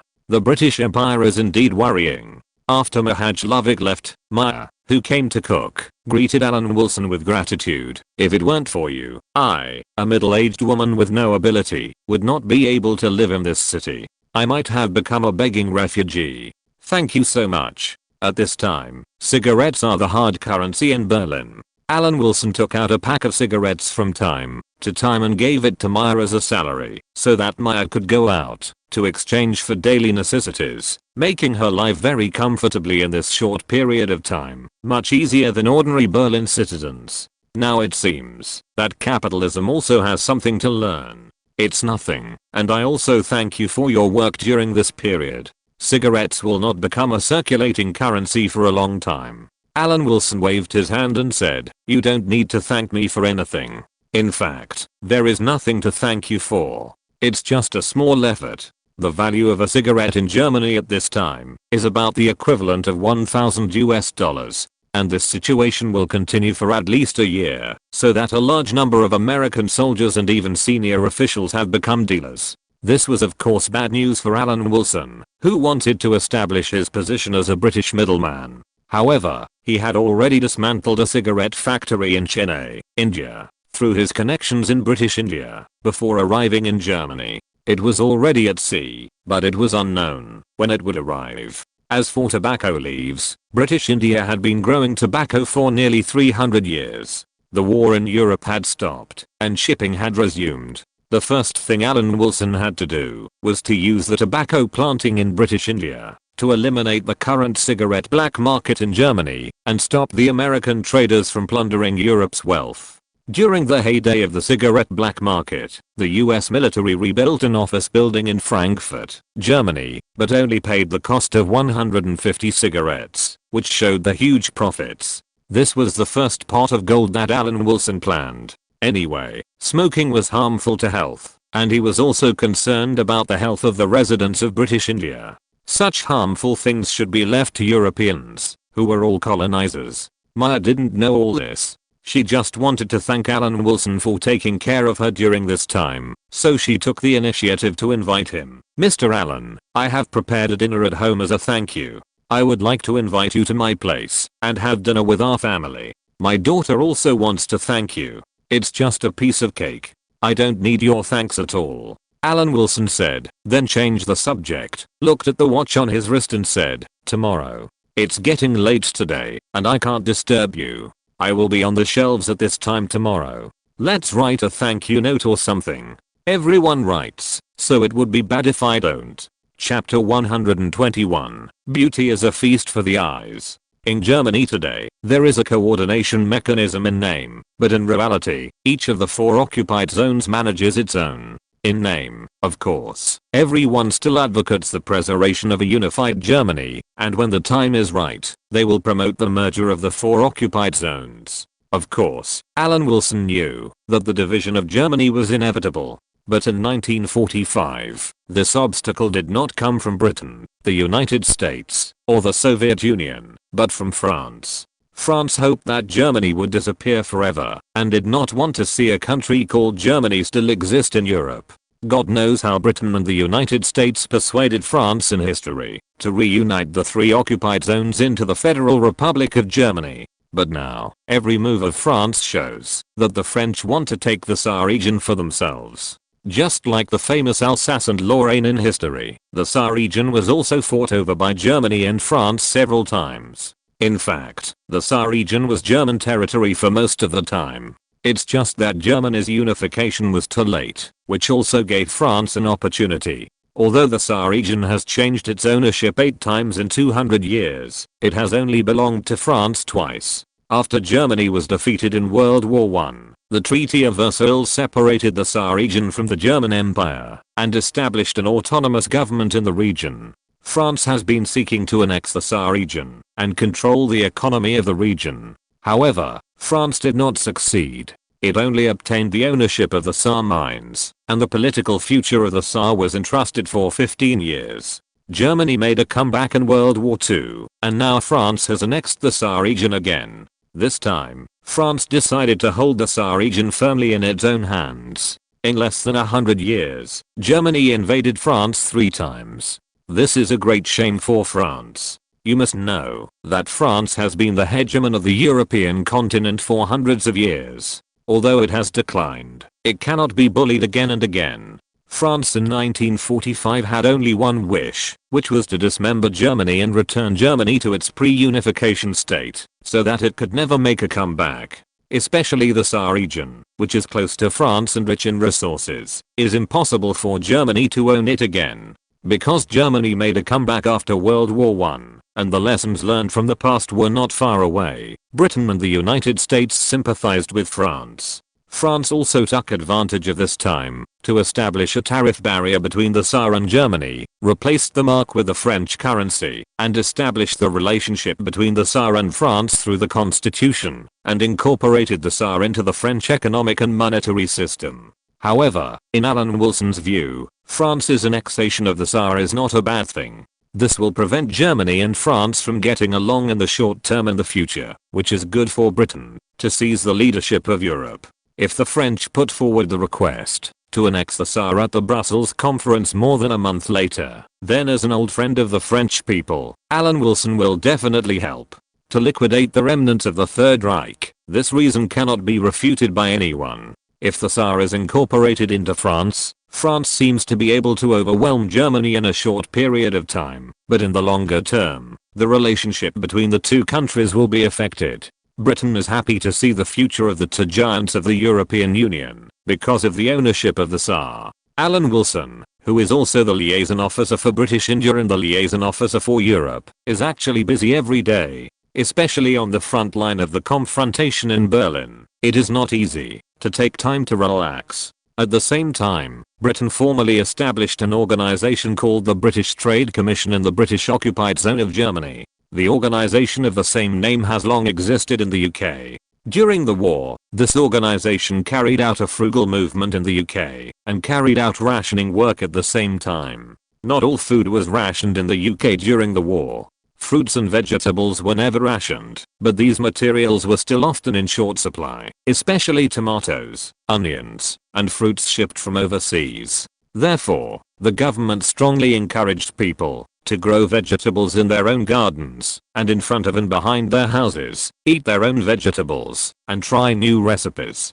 Britain's days in World War II were actually far from the hardship imagined, and the rationing system was seriously expanded. At least it was definitely not worse than Myers family's current living standards. Britain and Germany are both Germanic peoples in a broad sense, and the food they can show off is all kinds of sausages. Alan Wilson was not prepared to enjoy a hearty lunch with Myers family. Myers' home is in the British occupied zone. Now that there are dilapidated houses all over the city of Berlin, it is also a good residence. After seeing Myers' 2 daughters, Alan Wilson still couldn't believe it. There are also rare species of German dragoons. To be honest, after seeing Myers' 2 daughters, Alan Wilson's first thought was to exchange cigarettes for the bodies of the 2 girls. This idea was purely instinctive and not mixed with any personal prejudice. As a high-quality student carefully selected by Lubyanka 11, Isabella Bokina saw the dirty thoughts of the man in front of her at a glance.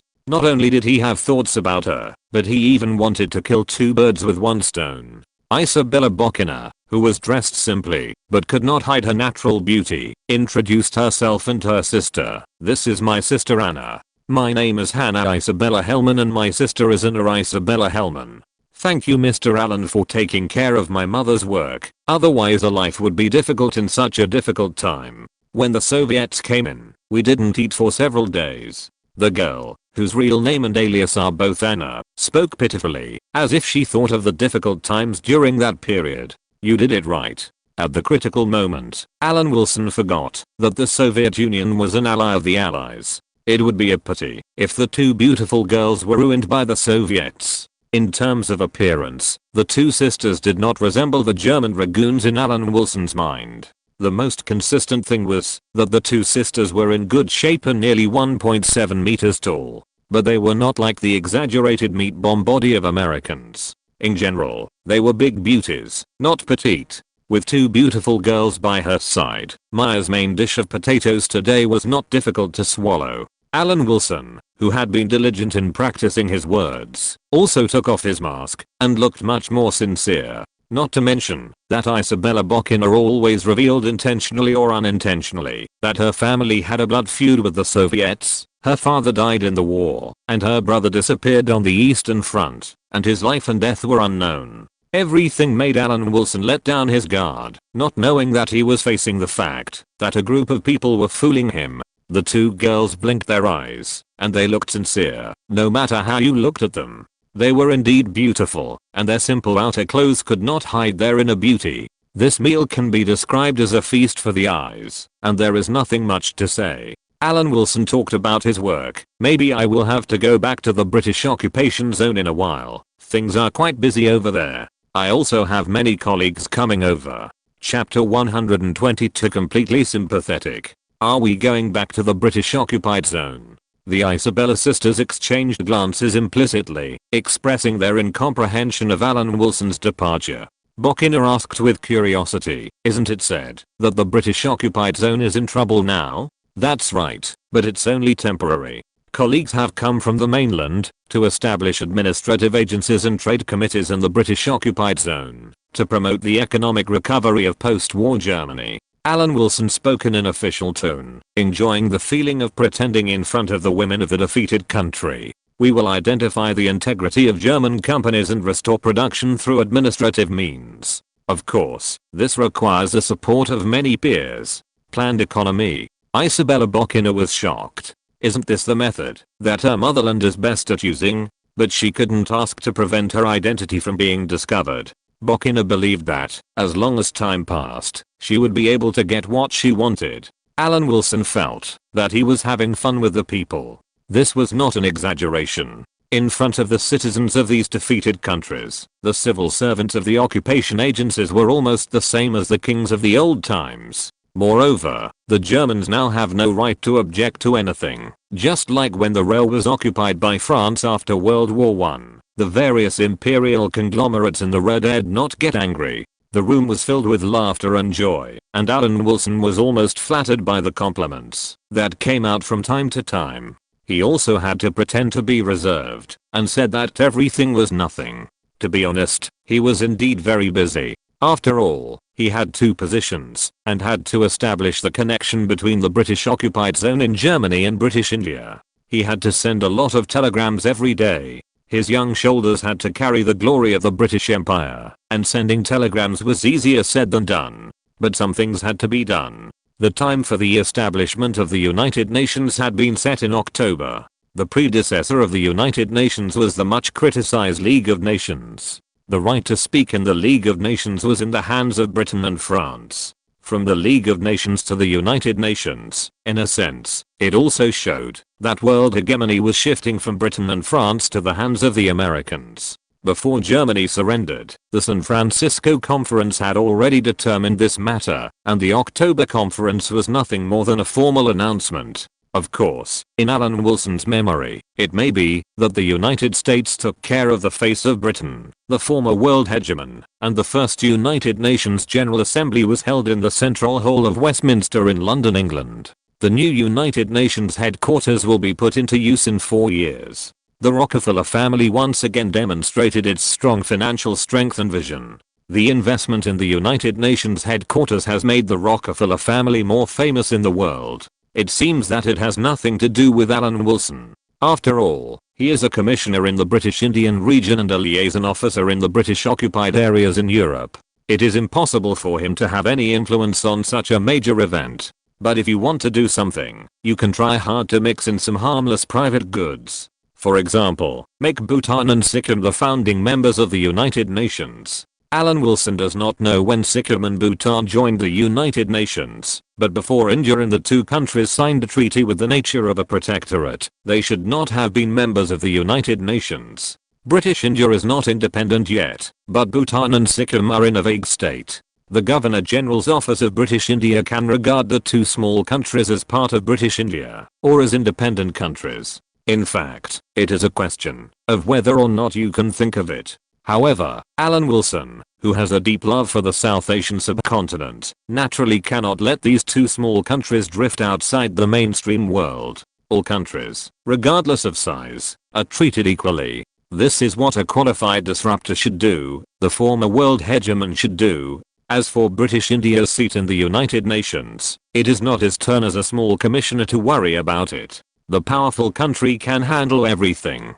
After all, there will be rumors in India in the future that India will give up its 5 permanent seats to China, and there are many believers. What is there to worry about? The matter of forming a delegation of Bhutan and Sikkim to participate in the United Nations and get the status of a founding country was sent to New Delhi by telegram. Alan Wilson called Mark to ask about the current situation in Berlin. After the Potsdam Conference, many civil servants who participated in the conference did make progress. Eiffel has become the British representative in Berlin, responsible for communicating with the Soviets every day. Most members are going to the British occupied zone in Germany. Among those who went to the British occupied zone, Alan Wilson happened to be one of them, an outsider who missed the Potsdam Conference very regrettably. In the past 2 days, Isabella Bokiner often came to Alan Wilson's apartment, saying that she wanted to express her gratitude. As an excellent informant, Alan Wilson felt that there was something fishy about this. But walking on the street, Isabella Bokiner took Alan Wilson's arm, and her arrogant look, showing superiority to other Berlin citizens, dispelled his doubts. She is nothing more than a gold-worshipping girl from a defeated country. The beautiful Italian beauty followed the American soldiers back to the country to be a peasant woman, and the Japanese girl was proud to be a woman of the occupation army. Not to mention the defeated country, even the citizens of the victorious country are not all resistant. Many people say that Berlin is not safe under the siege of the Soviets. Mr. Allen, if you can take us to the British occupied area to live a good life, I will be yours. Isabella Bokiner's big eyes flickered, and her words did not hide her intention to devote herself to the struggle for 20 years. For a moment, Alan Wilson had the illusion that he was very handsome, but he knew in his heart that this dragoon was just exchanging his body for a superior life, and he was blameless in this regard. Alan Wilson, who was already on the trend, had not yet been dazzled by the beauty, but a pair of red lips had already come close. In the bright and clear world, in the capital of the German Empire, in broad daylight, a German woman actually did such a despicable thing to a British occupation army, which made the Germanic nation lose face. What is going on? Is this the treatment of the victorious country? Alan Wilson recalled the feeling just now, and then looked at the girl who was a little embarrassed, but had a firm look. In his heart, he still wanted to stick to the moral bottom line of the British Empire's civil servants. He was not a person who was dazzled by beauty. A real man should focus on his career. Okay, wait for me to arrange it. Alan Wilson said with a stern face. I just feel pity for you sisters. Your mother is old and the world is difficult, which makes me feel sympathy that I shouldn't have. After the World War, how many families were separated, and their relatives could never come back from the battlefield. Alan Wilson was really just sympathetic. He swore by all the citizens of British India that he had no self-interest. If it was false, famine would break out in British India next year. It was put on the shelves at 12 o'clock in the evening. This is the last public chapter. Do I still write a thank you for putting it on the shelves? I'm a very lazy person. I thank this and that, and sell misery. In fact, I really have a reason to sell misery. I had a fight, and was hospitalized for half a month. It is estimated that there are many sympathetic collections in this book. Forget it, I will ask for some sympathetic subscriptions. It's not bad to make money. Let's follow Commissioner Allen to start being a world troublemaker. If you're listening to this novel on a channel other than Fanfic World, it means they downloaded and uploaded it without effort. We cordially invite you to visit our channel, Mundo Fanfic Novelos. There you'll find the original version of this story and you can explore many other novels of various genres. We're waiting for you to immerse yourself in a world of incredible novels. Chapter 123 Bonn, First Order. But then again, a place that is always in a semi-starved state will not be offended by Alan Wilson's little joke. Maybe this is life, and sometimes such things happen. After Prime Minister Attlee came to power, the 100,000 civil servants in British India have been mentally prepared to cash in the British India they still hold and sell it for a good price. The current urgent tasks facing London are nothing more than one internal and one external. The internal rapid economic stagnation and the external is how to maintain the influence of the British Empire. The enemies include, but are not limited to the Soviet Union, that is, the United States. British strategists are very aware that with the end of the war, Britain will suffer a financial crisis. Britain is bankrupt. The cost of the war emptied the British treasury and put a heavy yoke on the creditors of the empire. But even so, the British government still regards it as a temporary difficulty. This is the price of victory, and the Americans will definitely help the British pay the bill. This idea is more common within the Conservative Party, but Prime Minister Attlee's Labour Party cabinet does not fully agree with this idea. Moreover, at the Potsdam Conference, Prime Minister Attlee personally tried to share Truman's nuclear bombs, but was rejected on the spot, which aggravated the distrust of the United States. The Soviet Union is still an enemy, but the United States is also an enemy on another level. The threat level and scope of the two enemies may be different, so the first government after the war must walk a tightrope carefully, while maintaining the interests of the empire, trying to gain time for the recovery of the British Empire. Compared with Berlin, how to make good use of the British occupied areas won at the Yalta Conference is more important. Long before the Battle of Berlin, the strategic planners in London had already made some concessions. Britain was obliged to defend Poland in World War II, but now the fate of Poland is no longer the main concern of British decision makers. British national interests are the central issue. First of all, the German issue is still the lever of the balance of power on the European continent. So at the Potsdam Conference, Alan Wilson did not hesitate to sell Poland to the Soviet Union in a secret operation. Even the new Prime Minister Attlee had no doubts about the betrayal of Poland, and acquiesced to it. Since Germany is the lever of the balance of the European continent, it is extremely important to restore Germany's strength to resist the Soviet Union. It is no wonder that London attaches so much importance to the British occupied zone. To be honest, if Britain had money, the British version of the Marshall Plan would not have to wait for a few years. Old imperialisms such as Britain and France have proved many times that old imperialisms are more willing to spend money on wars than the United States. And the first move is a big war, not a security war that is fought decades later for the purpose of making money. But now the war is over, and the impoverished treasury is indeed distressing. Don't ask, just ask that there is no regret. It's a pity that the voters voted with their feet and voted out the heroic Prime Minister who led the British Empire to win the Second World War. In fact, Alan Wilson doesn't need to think about it now, and he knows that London currently has various plans, leading Europe, shoulder to shoulder with the United States, or returning to the tradition of walking a tightrope between Europe and the United States, and continuing to play offshore balance. There is no shortage of supporters for various plans. How to treat other European countries. Should we continue the unchanged policy for 500 years, or should we personally take action and cut the biggest piece of cake before the United States adapts to the role of world hegemony? Alan Wilson, a civil servant, cannot stop the politician's policy, but he can try his best to create a good environment for the implementation of certain plans for Britain, which is at a crossroads, and has not yet decided where to go. This is what he can do. The two most clear points at present are the restoration of the British occupied zone in Germany and the upcoming Brussels conference on the union between European colonists. He has to do these two things now. Alan Wilson, who is no longer fighting alone, left Berlin and returned to the British occupied zone controlled by the British Empire. Because the Ruhr area is the focus of the Allied air raids, the degree of destruction of the famous big cities in the British occupied zone is even worse than that of Berlin. First of all, Alan Wilson has to choose a place to hide his beauties, to accommodate the Isabella sisters. You put us in Bonn, and you want to go to Hanover? Isabella Bokina couldn't believe it. This British man really wanted to do good deeds. Putting a beautiful woman who threw herself into his arms in this small city, she must be either gay or have physical problems. Men should focus on their careers. My country and your country both need me at this time. Alan Wilson said righteously. Besides, what's wrong with Bonn?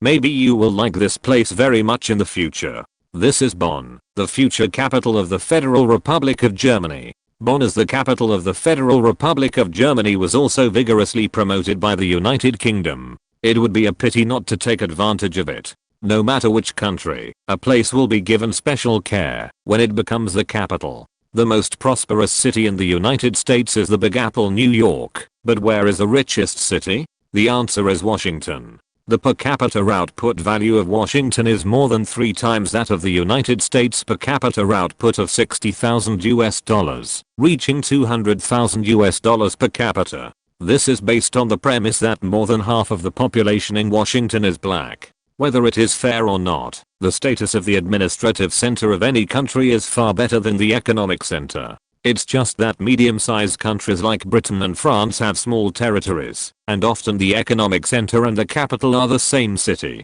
How could Alan Wilson, an excellent civil servant of the empire, forget his mission because of a sugar-coated bullet? If he had a choice, he would not even want to go to Potsdam. He should have started his great cause of panning for gold in the Ruhr area, the essence of Germany. Although the Four-Power Joint Control Commission was located in Berlin, that organization was just for fun. The real influence on the British occupied zone was still Britain's own Military Control Commission and the newly established Trade Commission. On the first night back in the British occupied zone, Alan Wilson lived in Bonn.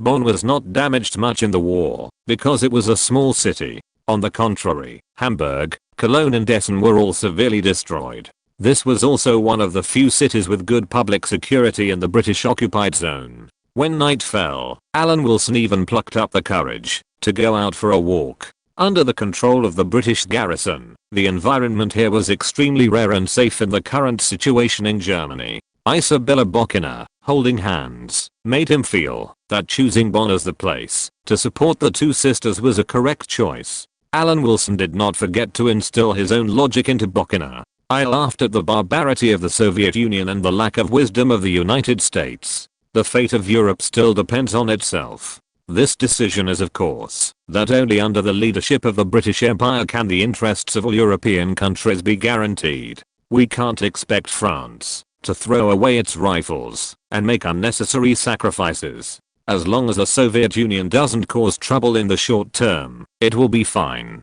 Recently, Britain has to guard against the United States. Alan Wilson walked for a while and felt a little tired. Several British soldiers not far away saw this scene and were very disgusted.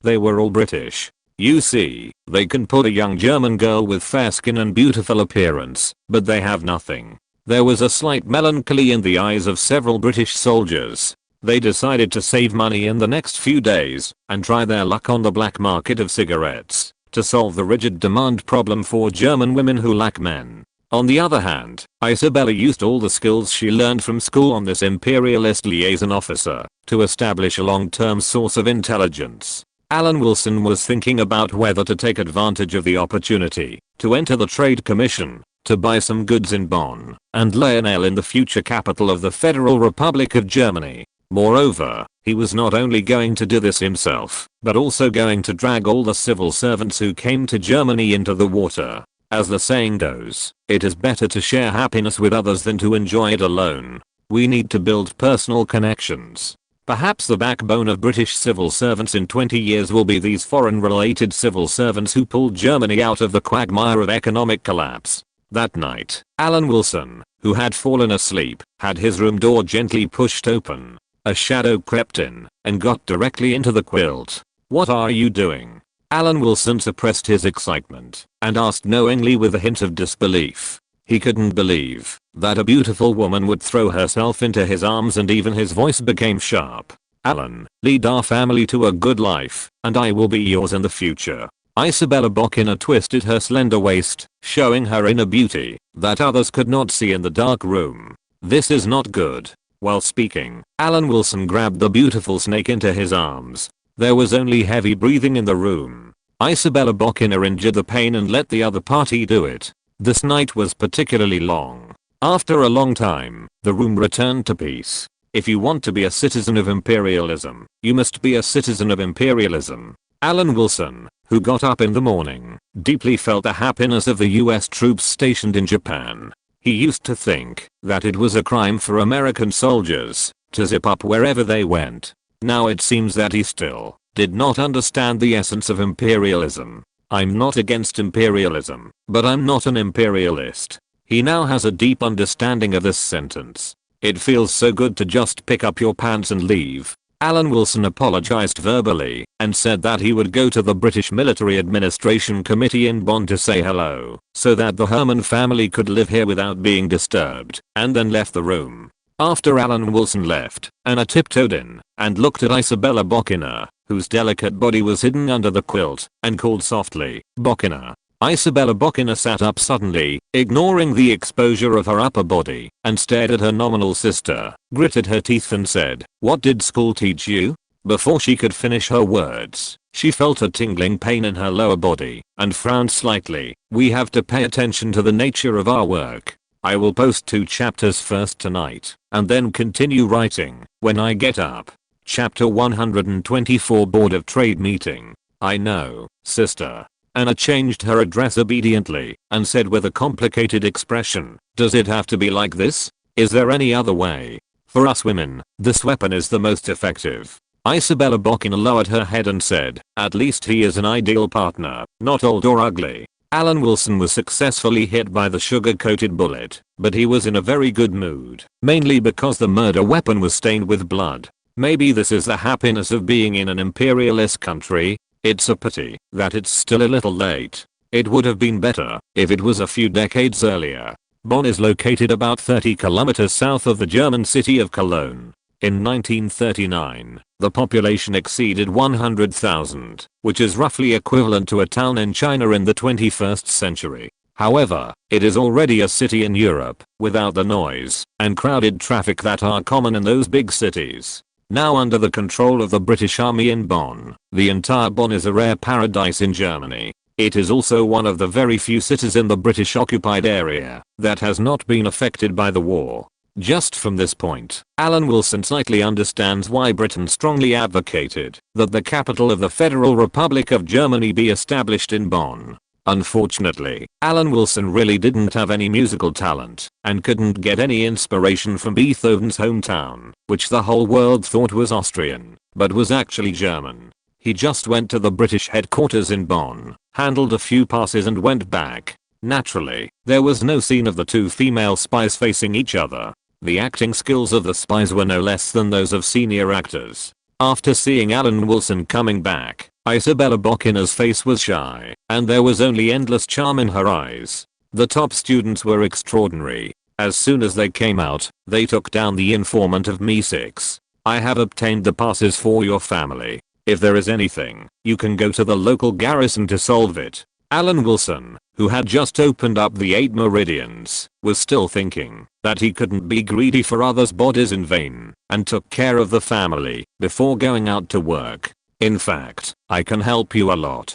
Isabella Bokina took the initiative to speak, just like a newlywed wife who didn't want to be separated from her husband. Her expression and tone were just right, making people irresistible. I'll ask you when I need your help, but the Germans can't interfere with my work now. Alan Wilson said with a kind of heroic spirit. A man should still put his career first. When the tobacco machinery from India is put into use, then the Germans will be needed. Alan Wilson, who was in a state of not touching the ground when he arrived in Europe, stayed in Bonn for another day. After a night of running in, the two of them were no longer unfamiliar with each other and felt that they were getting better. Unfortunately, good times are always short, and Alan Wilson began to pack his bags and head to the headquarters of the British Occupation Forces. Meet with colleagues from the newly established British Occupation Trade Commission. He believes that this meeting will be very pleasant, and maybe he can also share experiences on how to tame dragoons. The real process of leveraging history has just begun, and Alan Wilson is full of expectations. Compared with the huge civil servants led by 2 deputy secretaries general from the mainland, Alan Wilson only brought a few assistants including his lackey Mark, which seemed a bit lonely, but he was a liaison officer to Europe and also a liaison officer to British India, so he was not inferior in momentum. The main civil institutions and military committees in the British occupied zone were not in the same city. The headquarters of the Trade Commission in the British occupied zone was temporarily established in Hanover, a Baroque-style building. In front of the building flew the most famous flag in the world for 300 years, the Union Jack of the British Empire. This has to mention the relationship between Hanover and Britain. The Hanover family in Germany took the fief as their surname. Due to the marriage with the British royal family, the son of a Hanoverian elector in the early 18th century became George I of Britain. Calculated, the deceased Queen Anne was the great-granddaughter of James I, and George, the quasi-elector of Hanover, was the great-grandson of James I. It was not until George III that this family adapted to the identity of the British royal family and stopped running to Germany all the time. From then on, Hanover became a member of the British Commonwealth, and the successor to the British throne was also the successor to Hanover. Later, Hanover was conquered by Prussia, but because of Germany's defeat, Britain regained some influence. London set up the headquarters of the Board of Trade in Hanover, which was also symbolic to some extent. Hanover's final failure was also related to Britain, because the Hanoverian royal family had an indescribable connection with neighboring Britain, and Bismarck would never allow a state that gave Britain the opportunity to interfere in the internal affairs of the German Empire to be next to Prussia. As a result, Hanover was so cold during the process of German unification, and now this city with deep roots in Britain has become the vanguard of Britain's plan to restore Germany. Alan Wilson participated in the plan to establish a dual-track price system in the British occupied zone of Germany and British India as he wished. Tim Brand, the Deputy Secretary General who presided over the meeting, welcomed his arrival. After a round of applause, he introduced, "Officer Alan is the liaison officer for Europe and British India. He plays an extremely important role in this post-war recovery plan. Sir Edward highly recognizes Officer Alan's ability to work." The last sentence is the most important. Edward Bridges is now the Cabinet Secretary of the British Empire and the leader of all British civil servants around the world. Every civil servant hopes to be appreciated by him if they want a smooth career. As soon as this sentence came out, the whole meeting room was instantly filled with a friendly and joyful atmosphere, at least on the surface. Regarding this recovery plan, the Cabinet Secretary and the Prime Minister had already had ideas as early as the Potsdam Conference. Alan Wilson stood up and spoke eloquently. "As for the current situation, I believe that all of my colleagues who are familiar with all aspects of the British Empire understand that the current domestic situation is not optimistic. Britain now urgently needs external forces to make up for the industrial situation. Although Germany, especially the British occupied areas, has suffered serious damage, its foundation is still there, and we in the British Empire do not lack the supply of raw materials. Of course, this plan is not just that simple. The key is that the British Isles must serve as a link. On a larger scale, we even have to get some other European countries in the British Empire to adopt a common attitude so that Europe can be reborn as soon as possible. Then please allow Mr. Tim to explain the recovery plan for the British occupied areas first. I will then add the role that British India should play in this matter. After Alan Wilson finished speaking, he nodded politely to other colleagues in the conference room, winning a lot of goodwill. Then I will first propose a basic work procedure.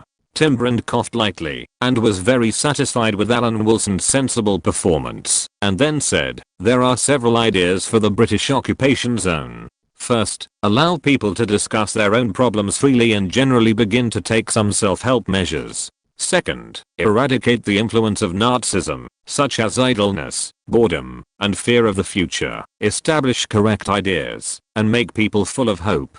Third, strengthen the work on the younger generation of Germany in particular. One of the most important goals in Germany is to change the thinking of the Germans and their lifestyle. Over the past decade, the Germans have accepted Hitler's ideas. The importance of the family has been reduced to a minimum. The influence of religion has been greatly weakened, and the power of the state has been greatly increased. During this period, the Germans once enjoyed full employment and a high standard of living. At present, everything is gone except for suffering. School children should be provided with textbooks, reliable and trustworthy teachers and appropriate school buildings. The British troops have occupied a lot of school buildings, which should be returned to the Germans immediately. At the same time, good films, newspapers, books, etc. should be provided to strengthen the education of young people in and out of school. I very much agree with Tim's idea. German youth of school age must return to school immediately. It is a top priority to restore school operations.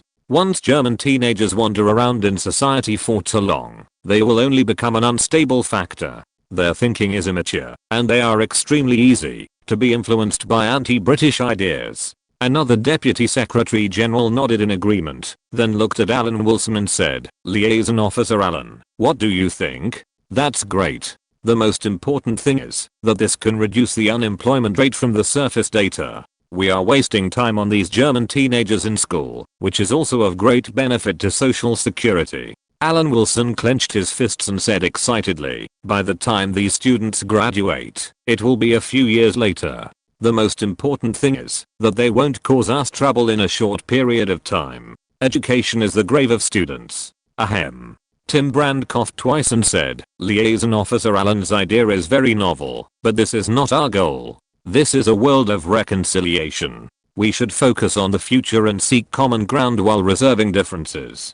Students with adequate education will also be good for Germany's future. It all depends on the quality of education. Alan Wilson muttered in his heart. In fact, if he wanted to completely destroy Germany, the means of old Europe were just for fun. If he really wanted to kill the next generation of Germans, he had to learn from the beacon of humanity, America, and promote happy education. They should learn 1 + 1 = 2 in elementary school, 4 arithmetic operations in middle school, participate in more social activities in high school, and fail in college. Unfortunately, Germans are not necessarily easy to deceive.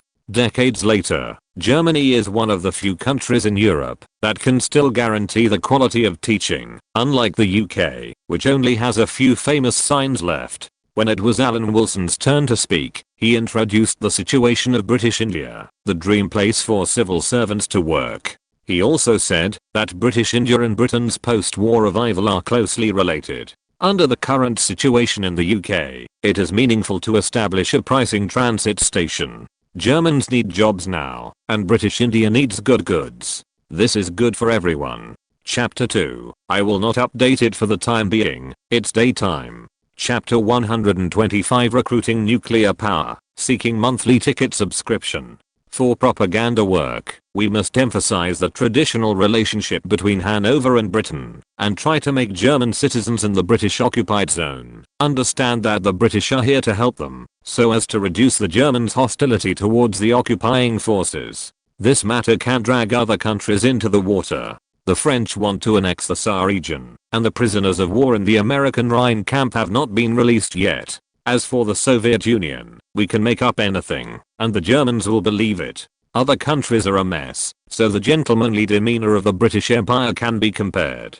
Sir Edward has high hopes for our plan to restore Germany. Risks and opportunities coexist, gentlemen. The British occupied zone is close to the sea, and roads, railways and fishery resources must be included in the plan first. The military committee is also worried about famine in Germany, and we must prepare for the coming of winter. Coal production in the Ruhr area must be resumed immediately. We will immediately organize personnel to investigate Germany's large enterprises in the Ruhr area. Perhaps some owners have been detained, but production must continue. I'll go there in person for this matter. Alan Wilson volunteered to travel around the Ruhr area to restore production in the British occupied area. He had wanted to do this for a long time. As soon as he arrived in Germany, he had the idea of panning for gold in the dung, but he was delayed by trivial matters such as the Potsdam Conference. In terms of administration, our plan is to add the sub-districts of the British occupied military committee to the members of the trade committee. In big cities, our plan is to quell the rampant black market transactions. If it is not possible for the time being, we will clean up the city garbage first. The German soldiers who have been released can help with this. As for the trade plan, we will immediately formulate a price list close to the reality of Germany and report it to London to establish a trading system between British India and the British occupied area and British India. Liaison Officer Alan has worked in British India, so thank you for your hard work. Alan Wilson nodded and said, I believe that with the support of many colleagues, the restoration of the British occupied area will be surprising. Of course, this cannot be separated from the support of British India. We are in a group. Although we are at the two ends of the earth, our hearts are the same in serving the British Empire. Plan. The gentleman attending the trade committee meeting kept saying that they planned to do this and that. If someone who didn't know hadn't seen the Union Jack of the British Empire outside and the authentic London accent in the meeting room, they might have thought that the Soviet Economic Planning Committee was formulating a 5-year plan. If it was an American who came in, they might have been shocked. Could it be that the British Empire had changed? The civil servants of the British Empire did not shy away from it at all. It was as it should be. They seemed to be familiar with the methods promoted by the Soviet Union. Of course they were not unfamiliar. The wartime system itself had similarities, not to mention that the new Prime Minister Attlee himself called himself a socialist. Civil servants must of course respond to the call and maintain a high degree of consistency with the organization. Has the UK ever implemented a planned economy? Of course it has. Not only the UK has implemented it, but European countries have basically implemented a planned economic system. Resources are allocated by the state, products are contracted by the state, and costs are determined by the state. For the people, they simply implemented the most extreme system in the planned economy, rationing. The rationing system is still in place in the UK. The civil servants who came to the British occupied zone in Germany naturally showed their professionalism, which was no less than that of the Soviet Economic Planning Committee, and made plans for the recovery and development of Germany. The American speculators, cigarette dealers, had no idea about such high-end things. The meeting in the British occupied zone was just the tip of the iceberg. The new Prime Minister Attlee had to make a big move. Attlee was preparing to nationalize major industries. When the news came, the Americans were shocked. After leaving the Trade Commission headquarters, Alan Wilson thought about whether to go to the port first or visit the headquarters of famous German companies. It seemed that both things were important. Europe had begun to heal the pain caused by the war, but the world was far from calm. As one of the members of the Axis, Japan was still holding on and clamoring for a decisive battle on its homeland. Seeing that the Soviet Red Army had already established a foothold in Hokkaido and was not driven into the sea by the Japanese army, the Americans were anxious in their hearts. American soldiers were not as obedient as Soviet soldiers, and the expected casualties were indeed unbearable. After returning to the United States, President Truman, after discussion, finally decided to let the Japanese taste the latest achievements of the United States, and at the same time to shock the Soviets. Only by really using nuclear bombs in war can the Soviets calm down. Conducting experiments in their own country lacks a kind of shock, and now let the Japanese complete this shock. We can't wait to occupy the whole of Japan next year. Once the Soviets put the fleet obtained from Germany into the Far East, we will have to face the same situation as Germany, or even worse. This is intolerable for the United States. Japan and the United States have an irreconcilable hatred. If the whole world knows that Japan is the initiator of the Pearl Harbor incident, but it will be divided by the Soviet Union, the leadership that the United States wants to pursue will be gone. In that case, in the eyes of other countries, the United States is just an ordinary country with money, but weak military power. It can't even defeat an island country like Japan independently. What qualifications does such a country have to lead the world? Compared with the time in Potsdam, President Truman, who had already participated in important international conferences, has changed a little in his thinking, and really began to think about problems with a broader mindset. I know the Air Force is ready, let's start. Truman made a decisive decision at the military meeting. The only possibility of forcing Japan to surrender is to rely on the nuclear bomb, a secret weapon that has just been released. The one who dropped the nuclear bomb is Group 509. For 10 months, Group 509 has participated in air raids on Japanese cities like other B-29 bombers at the Tinian Island base. The only difference is that they still only carry one bomb at a time, and each bombing requires a certain altitude. As with previous training courses, the bomb impact point is required to be accurate and explode within the visual range. After actual combat, their technology has been greatly improved, and they are familiar with flying under complex weather conditions. At this time, only one person in the group knows why this action is repeatedly practiced, and he is Colonel Tibbets, who leads the team. The first American combat atomic bomb is divided into 4 parts, which are transported to Tinian Island by 3 planes and a cruiser and assembled here. It will be dropped by a B-29 bomber with serial number 82. In the short time before dropping the atomic bomb, whether due to psychological reasons or some other reasons, the well-trained 509 group had accidents one after another, and 4 B-29 bombers were damaged or completely scrapped during takeoff and landing. Colonel Tibbets, who received a telegram from home, announced for the first time that the reason why the 509 group trained for 10 months was to drop a bomb on Japan, but it was not an ordinary bomb, but a nuclear bomb equivalent to 20,000 tons of TNT energy. Colonel Tibbets will be the pilot of the B-29 bomber, and the original pilot Robert Lewis will be the co-pilot. None of the crew members understood the structure of the atomic bomb. Technical expert Colonel Parsons was ordered to fly randomly. If he failed to complete the mission and was arrested, Parsons should commit suicide immediately. Just before the nuclear bomb fell, the Japanese Imperial headquarters was still happy to contain the Soviet offensive in Hokkaido. The Soviets who swept across Europe could not gain an advantage over the island nation of Japan, let alone the US military, which was not particularly combat capable. Once the US military landed, it would inevitably be destroyed by the brave Imperial soldiers and civilians. The team members who received the domestic military order knew that the next action would go down in history. With uncontrollable tension and excitement, the team members boarded the plane one after another. A moment later, the B-29 bomber carrying a 5-ton nuclear bomb took off and disappeared in the night sky in an instant. Hiroshima is a city of the army. Generations of Japanese soldiers boarded ships here. From the Sino-Japanese War to the Russo-Japanese War, all the way to the World War, countless men of the Yamato nation went forward one after another to fight for the Japanese Empire. As the headquarters of the 2nd Army of the Homeland Defense Force, Hiroshima is already under complete militarized management. The streets are covered with slogans such as "Dedicate your life to the country and fight to the death." At 7 in the morning, the dawn descended on the earth. It can be seen that this is the beginning of good weather. Many Japanese people have come out of their homes. They are pale and looking for everything to fill their stomachs. With overseas shipping completely cut off, food shortages have appeared in various parts of Japan, but at the time of national crisis, Japanese people in various places still gritted their teeth and persisted, and were mentally prepared to fight the United States to the death. Target Hiroshima.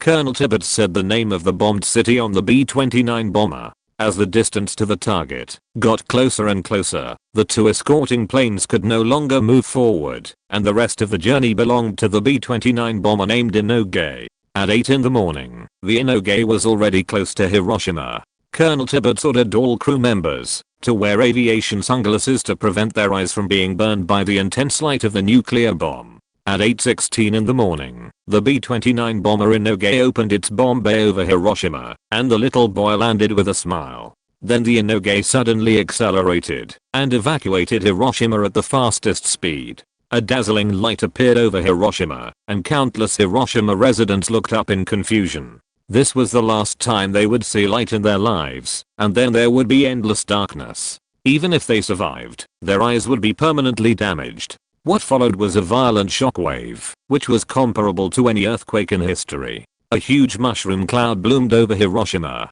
Ask for everything, including but not limited to monthly tickets. Even nuclear bombs have been released, so you should ask for it. End of this chapter. Thank you very much for reaching the end. Don't forget to like. Looking for more exclusive content and immediate access? Subscribe to our Patreon. Remember, every like, subscription, or donation encourages us to continue.